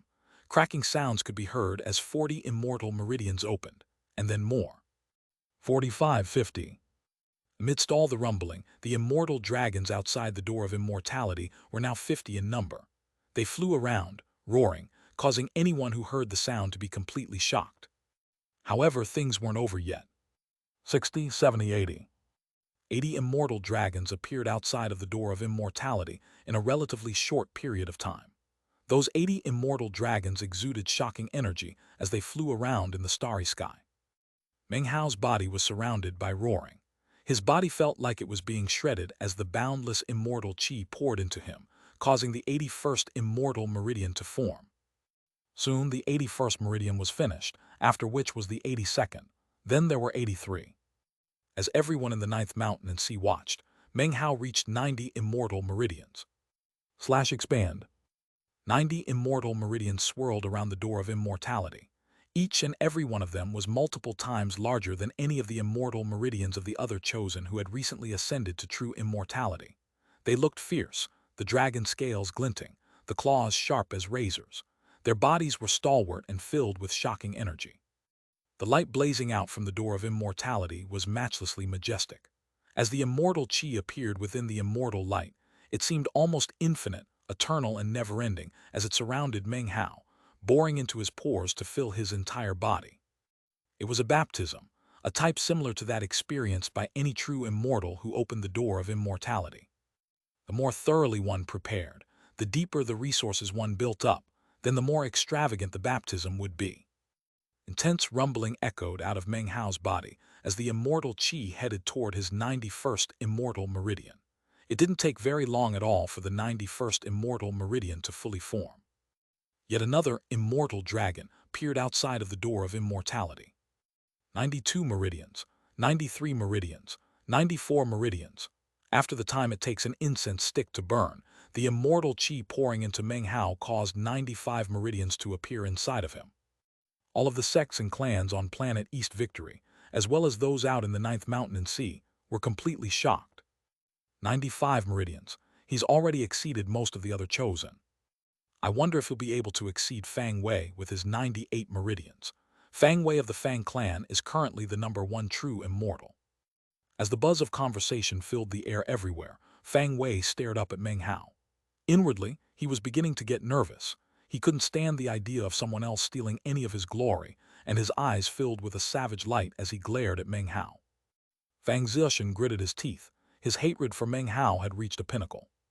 Of course, in sharp contrast, the members of the direct bloodline were extremely excited. They looked excitedly at Meng Hao.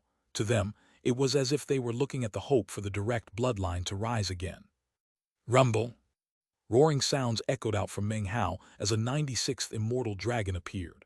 After that was a 97th. After enough time passed for half an incense stick to burn, a 98th immortal dragon appeared in the starry sky outside the door of immortality. It started out fairly blurry but quickly became clear. After a few breaths of time passed, the immortal dragon was fully formed. It soared about, emitting shocking roars.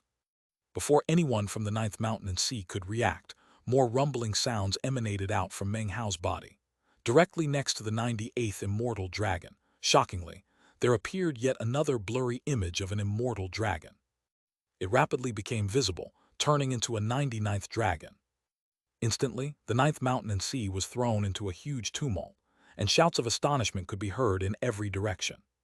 The Fang clan was completely silent for a moment, after which they exploded into complete pandemonium from the shock and astonishment of personally witnessing the rise of a true chosen. 99 Immortal Meridians. He surpassed Fang Wei to become the #1 blazing son of the Fang clan. For years nobody has ever reached this height. Fang Hao is the only one. 99 Immortal Meridians. That's only one meridian away from the legendary Great Circle. The Fang clan was flabbergasted. As for Fang Wei, he stood there calm and quiet, eventually closing his eyes. However, it was possible to see how he felt inside from the trembling that racked his body. After Meng Hao opened 99 meridians, he was filled with an unspeakable disquiet. He didn't dare to watch any longer, for fear that he might lose his will to fight. He wasn't the only one.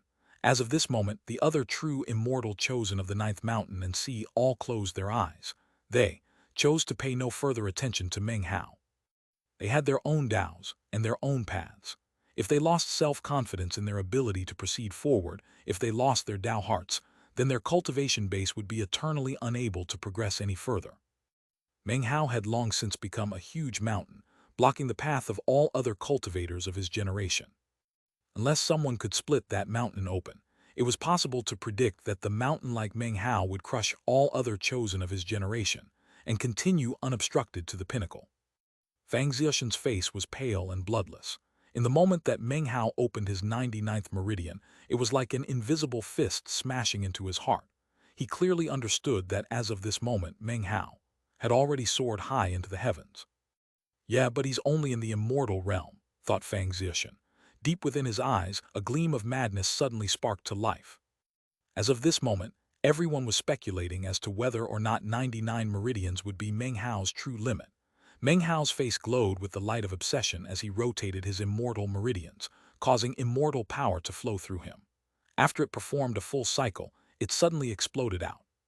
In that instant, an intense, tearing pain suddenly shot through him, and a rumbling sound once again emanated out. It was as if yet another immortal meridian was suddenly gouging itself into his body. 100 meridians, he roared. Shockingly, all of the immortal dragons outside of the door of immortality suddenly stopped in place and looked up at the shadowy, sinuous figure that had just appeared. It looked like a shocking bolt of electricity, and its image instantly exploded like thunder into the minds of the cultivators of the ninth mountain and sea. The 100th immortal dragon formed outside of the door of immortality. After the space of a few breaths, it was clear to all onlookers. It was absolutely clear that this was the 100th immortal dragon. As soon as it became visible, the spectators felt as if their hearts were being struck by lightning. Gasps could be heard, along with loud cries of shock and alarm that echoed throughout the ninth mountain and sea. 100 meridians had been opened, and 100 immortal dragons swirled above the door of immortality, causing astonishing roars to fill the air. 100 immortal dragons joined their voices together in a shocking roar that shook the land and caused the heavenly bodies to tremble. The members of the Fang clan were silent as they stared in shock at the 100 immortal dragons flying outside the door of immortality. After a long moment, shouts of astonishment rang out. 100 meridians! He really opened 100 meridians. Our Fang clan has produced a blazing sun that opened 100 meridians. Fang Hao, Meng Hao, Fang Mu. From this day forward, his name will completely shake all of the ninth mountain and sea. The direct bloodline was going crazy, as was the rest of the Fang clan, and even all of the other cultivators on planet East Victory. They looked up at Meng Hao, and all they could see was his shadowy form wreathed by boundless immortal light. However, their eyes were filled with fervor. 100 meridians fully opened was a legendary realm that virtually no one had entered for countless years. Meng Hao was the first. Fang Wei finally opened his eyes and saw the 100 immortal dragons, and blood oozed out of his mouth. He clenched his hands into fists. Fang Zixian began acting abnormally. His eyes revealed a menacing glint which grew stronger and stronger. Off to the side, the Grand Elder was shocked. His eyes grew cloudy as he thought back to the scene of Meng Hao returning to the clan, standing in East Heaven Gate, his bloodline gatebeam rising 30,000 meters into the air. All of the 7 patriarchs underground had risen to their feet and were looking at Meng Hao, their expressions unprecedentedly solemn. "This kid is a future paragon of the Fang clan," the 7th patriarch said softly. He glanced over at the 6th patriarch, who looked shocked. However, a strange coldness also gleamed within the 6th patriarch's eyes. Planet East Victory was boiling with excitement, as were the sects and clans of the 9th Mountain and Sea. As for the Chosen, many who had opted to close their eyes now opened them and looked at the 100 immortal dragons swirling around Meng Hao. Their hearts grew increasingly heavy. 100 meridians. It is what it is. It's a legendary realm, but who cares? So what if he's an immortal realm paragon? This isn't going to stop me from fighting him. That's nice. He has his Tao and we have our paths. Nothing is set in stone yet. The Chosen stood there silently, their eyes flickering with the desire to fight. Finally, it's over. As everyone looked at the immortal light inundating Meng Hao and the shocking sight of his 100 meridians, they knew that his good fortune of opening the door of immortality was now over. However, it was in that moment that people suddenly realized the immortal light and chi were continuing to swirl madly around Meng Hao as he stood there in the door of immortality. He took a deep breath, and his eyes shone with a bright light. "Since my identity as Fang Mu has been revealed," Meng Hao murmured, "then a mere 100 meridians simply isn't enough." He threw his head back and let out a shocking cry. "Are you MMMBLLLE?" The shocking sounds grew more intense, spreading out in all directions as the light shining from the door of immortality grew more magnificent, and even more immortal chi was released. Anyone who could see what was happening was thoroughly shocked. "Hey, what's going on? Could it be that he's going to open 101 meridians? That's impossible. 100 meridians is already a thing of legend. How could he possibly open 101? Everyone looked on with disbelief and astonishment as the 8 immortal meridians that he had already possessed suddenly began to manifest on the outside. 101 meridians, 102 meridians, 103 meridians, 104 meridians. In the blink of an eye, he had 4 more meridians. As of this moment, everyone in the 9th Mountain and Sea who was watching, regardless of whether they were ordinary cultivators or patriarchs of the various sects and clans, all felt their eyes go wide and fill with disbelief. Everyone went silent. Even as they stared at Meng Hao and his 104 meridians, a 105th meridian appeared. "Come on!" Meng Hao roared as the immortal light and immortal chi surged into him. The sound of his shout echoed out into the starry sky as a 106th meridian appeared. Blue veins popped out on Meng Hao's face as the 107th meridian appeared. "Come on!" he roared. A shocking rumbling echoed out through all of planet East Victory, piercing into the starry sky as 108 meridians appeared. The 108th meridian that appeared was actually the very first meridian that he had ever formed. By this point, the hearts of countless spectators in the 9th Mountain and Sea were pounding madly. What they saw was 108 immortal dragons swirling around the door of immortality, fierce and savage. They also saw Meng Hao, wreathed in immortal light. From the way he looked, he wasn't satisfied. Chapter 974, More Than 100 Meridians. Note from Deathblade. Normally I don't translate the post-chapter notes from Urgen, however, this one seemed noteworthy. Apparently some people noted in the comments of the original chapter releases about how long this tribulation arc was taking. I'm including this note because sometimes people mistake Urgen's notes for my notes. Note: the following note is a note from Urgen, the author. Noted. Now on to the note. Note from Urgen. I saw some complaints from various fellow Taoists, and want to assure you that I have tried to condense the action as much as possible. If I cut things down any further, the chapters won't be good. I have written this way for all the 7 years during which I worked on Renegade Immortal, Beseech the Devil, and I shall seal the heavens. Whenever it comes time to transcend tribulation, it always requires, at minimum, 6 or 7 chapters. I don't think that what I have written contains anything in waste. In fact, the chapters about actually transcending the tribulation were only 6 in total. There were 3 for the tribulation clouds and 3 for the immortal palaces.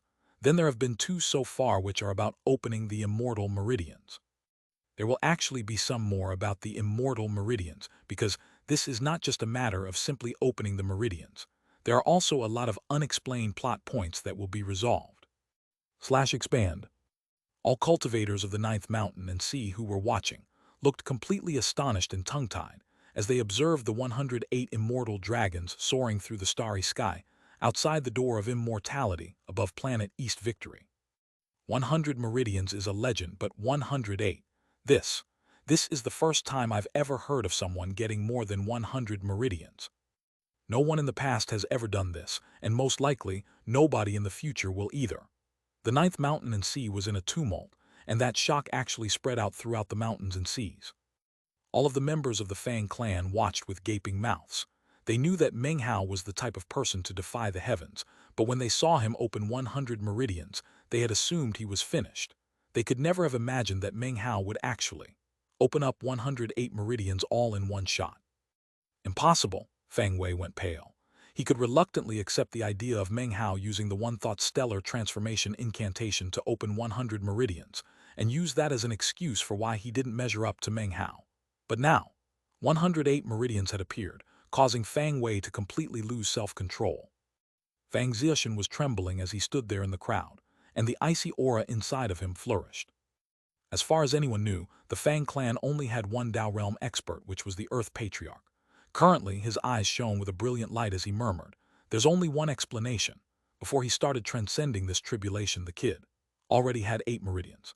He experienced something just like K-letter 1E63ITIGARBH, the Lord of the Fourth Mountain and Sea. His words struck like lightning into the hearts of the other 6 patriarchs present. "The necropolis," exclaimed the 7th patriarch. "I personally saw that kid enter the necropolis of the first-generation patriarch." Meanwhile, in the Nine Seas God world, Fan Donger staggered backward a few paces, her face pale. She looked bitterly at the images in the crystal, at the 108 immortal dragons soaring around Meng Hao. She had no choice but to admit that there had already been a huge gap between her and Meng Hao, and that after reaching true immortality, that gap was only widening. "Such profound preparation and reserves," murmured the old woman standing next to her. "In all the great 9 mountains and seas, the only person other than this kid to do something like this is the #1 most powerful expert, K-letter 1E63ITIGARBH. According to the legends, when K-letter 1E63ITIGARBH reached true immortality, he opened more than 100 meridians. Very few people actually know how many, though. After all, those events took place many, many generations ago." A strange gleam appeared in her eyes. As of now, all of the true immortal chosen were staring at Meng Hao.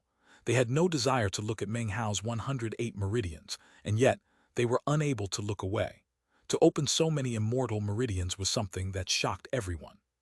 That was especially the case when they realized that Meng Hao didn't seem to be happy with only 108 meridians. All of them gasped. Could it be that he's actually planning to open more meridians? Meng Hao was absolutely not satisfied. Now that he had opened the door of immortality, he was completely confident that he could open more than 108 meridians. "This is a rare opportunity," he thought. "Very rare. I'll only get this one chance." He stared at the door of immortality and realized that the glowing light was beginning to fade and the immortal chi was slowly beginning to dissipate. He well knew that once this opportunity passed, it would be very difficult to get another chance like this in which he could absorb as much immortal chi as he wanted, and then open more immortal meridians. That was something he was sure of based on his experiences with the slow and difficult process of opening his first immortal meridian. "However, it seems like 108 meridians really is my limit," he thought, looking up at the 108 immortal dragons flying about, which were the manifestations of his immortal meridians. Among those immortal dragons, there was one that was azure in color. It looked especially graceful and was much larger than all the other dragons. It emanated an ancient air that seemed to make it contemptuous of all heaven and earth. It was almost as if this dragon could make all the heavens submit and could force the earth to bow in worship. It was as if all the other dragons were following that azure-colored dragon, their roars filling all the heavens. The azure immortal dragon was formed by none other than the very first of Meng Hao's immortal meridians, which was actually the last one to be opened. As Meng Hao stood there silently, the immortal light coming from the door of immortality faded even more, and was soon incapable of covering his entire body. The immortal chi lessened, and the even door of immortality itself began to fade. Is it over? So his limit was 108 meridians, huh? Those extra 8 meridians were his limit. Although he can't open anymore, his name is still going to rock the entire Ninth Mountain and Sea. As the discussions raged in the Ninth Mountain and Sea, Fang Wei stood there on planet East Victory, and he gave an inward sigh of relief. He wasn't the only one. The other true immortal chosen all sighed deep in their hearts. The intimidation they felt from Meng Hao only continued to grow more intense. Now that they saw the door of immortality dissipating, their sighs led to a stirring of their fighting spirit. All of them knew that they weren't his match, and yet they still wanted to fight him. The door of immortality grew more indistinct and the immortal light grew darker. The immortal chi was virtually gone. The starry sky was no longer bright, and as Meng Hao stood there, he looked at the 108 flying immortal dragons, and his eyes glimmered with regret. It's over, 108 meridians. Meng Hao sighed and turned to head back to planet East Victory when suddenly a tremor ran through his body. He stopped in place and turned his head to look out into the starry sky. He was looking in the direction of planet South Heaven. In that moment, a voice suddenly echoed out in his heart. It was extremely weak and vastly ancient. It was like the voice of an old man who was about to die, a departed spirit who had forced itself to remain in the world of the living, never allowing that last gasp to escape. Even if the flame of his life was snuffed out, he would leave behind an ember that clung on by a thread. It was as if that final remaining spark had been waiting for this moment. Meng Hao, I only have one breath left, and it has been waiting for this day. Allow me to use my fading life force to gift you with one last bit of good fortune. When Meng Hao heard that voice echoing in his mind, he recognized it instantly. It was the voice of Patriarch Blood Demon from planet South Heaven. Patriarch Blood Demon's origins had not been made clear. However, Meng Hao knew that his terrifying fleshly body was buried under the surface of the lands of South Heaven, and in truth, in his heart, Meng Hao had already come to know the answer to the question of who he really was. Patriarch Blood Demon was one of the 3 archdemon generals of Lord Li, a figure referred to as a consummate expert.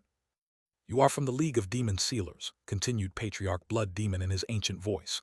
Furthermore, you are the 9th generation. I can speculate about some of what will happen to you in the future, and therefore I will tell you now what I can of the benevolent possibilities in your future. You don't understand right now. However, if you are able to combine the 9 hexes in the future, you will know how to repay me. Right now, I will do something that I hope will make you consider the question of what immortal meridians really are. When Patriarch Blood Demon finished speaking, a stream of blood-colored demonic chi exploded out from Mount Blood Demon on planet South Heaven. At the same time, Patriarch Blood Demon's fleshly body, which rested under the surface of the land, dissolved and became part of the stream of demonic chi. As the demonic chi surged up into the heavens, it transformed into a blood-colored magical symbol. The magical symbol flickered 9 times, then vanished. In the moment that it vanished, Patriarch Blood Demon met his complete and utter end. As he died, the magical symbol vanished, and simultaneously, Meng Hao felt the Blood Demon grand magic inside of him begin to rotate on its own. Rumbling sounds could be heard as a bloody light surrounded him, spreading out and forming a 109th immortal meridian. It was a Blood Demon meridian. The previously fading door of immortality suddenly shook, and in the blink of an eye was back to its previous state. The fading immortal light suddenly exploded with intensity, covering heaven and earth, filling the starry sky. The immortal chi grew stronger, descending onto Meng Hao's body and pouring into him. The Blood Demon grand magic rotated inside of him, transforming into a magical symbol, which was exactly the same magical symbol that had appeared in the moment of Patriarch Blood Demon's death on planet South Heaven. It was the color of blood, and after flashing 9 times inside of Meng Hao, it began to melt, transforming into a shadowy immortal meridian. As the immortal chi poured into him, the immortal meridian grew more solid, and before long it was complete. Meng Hao trembled as a 109th immortal dragon appeared.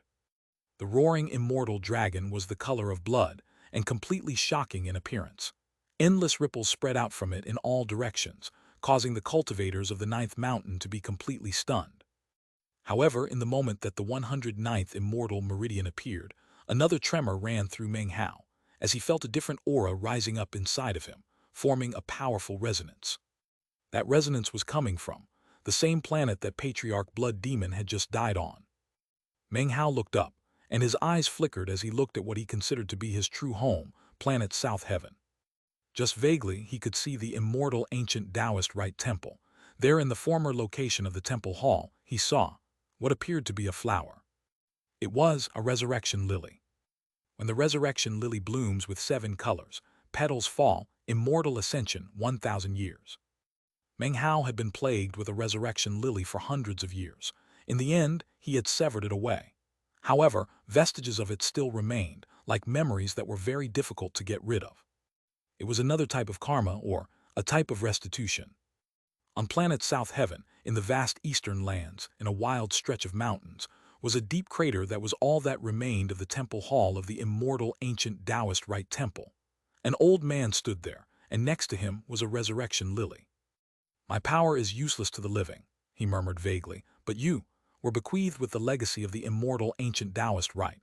You took Master S soul lamp and changed your destiny. The resurrection lily sowed karma with you, and now that you've reached immortal ascension, I will represent them to pay you back what they owe. If you can reach enlightenment regarding immortal meridians, then it will be good fortune for you. Whether or not you understand is all up to you." The man's words were muttered somewhat incomprehensibly, as if the arrangements of the words themselves had been thrown into chaos. The old man waved his right hand, causing the resurrection lily next to him to transform into ash. As the ash swirled through the air, a violent tremor ran through Meng Hao. He gasped, and for some reason, he suddenly recalled all of his struggles with the resurrection lily.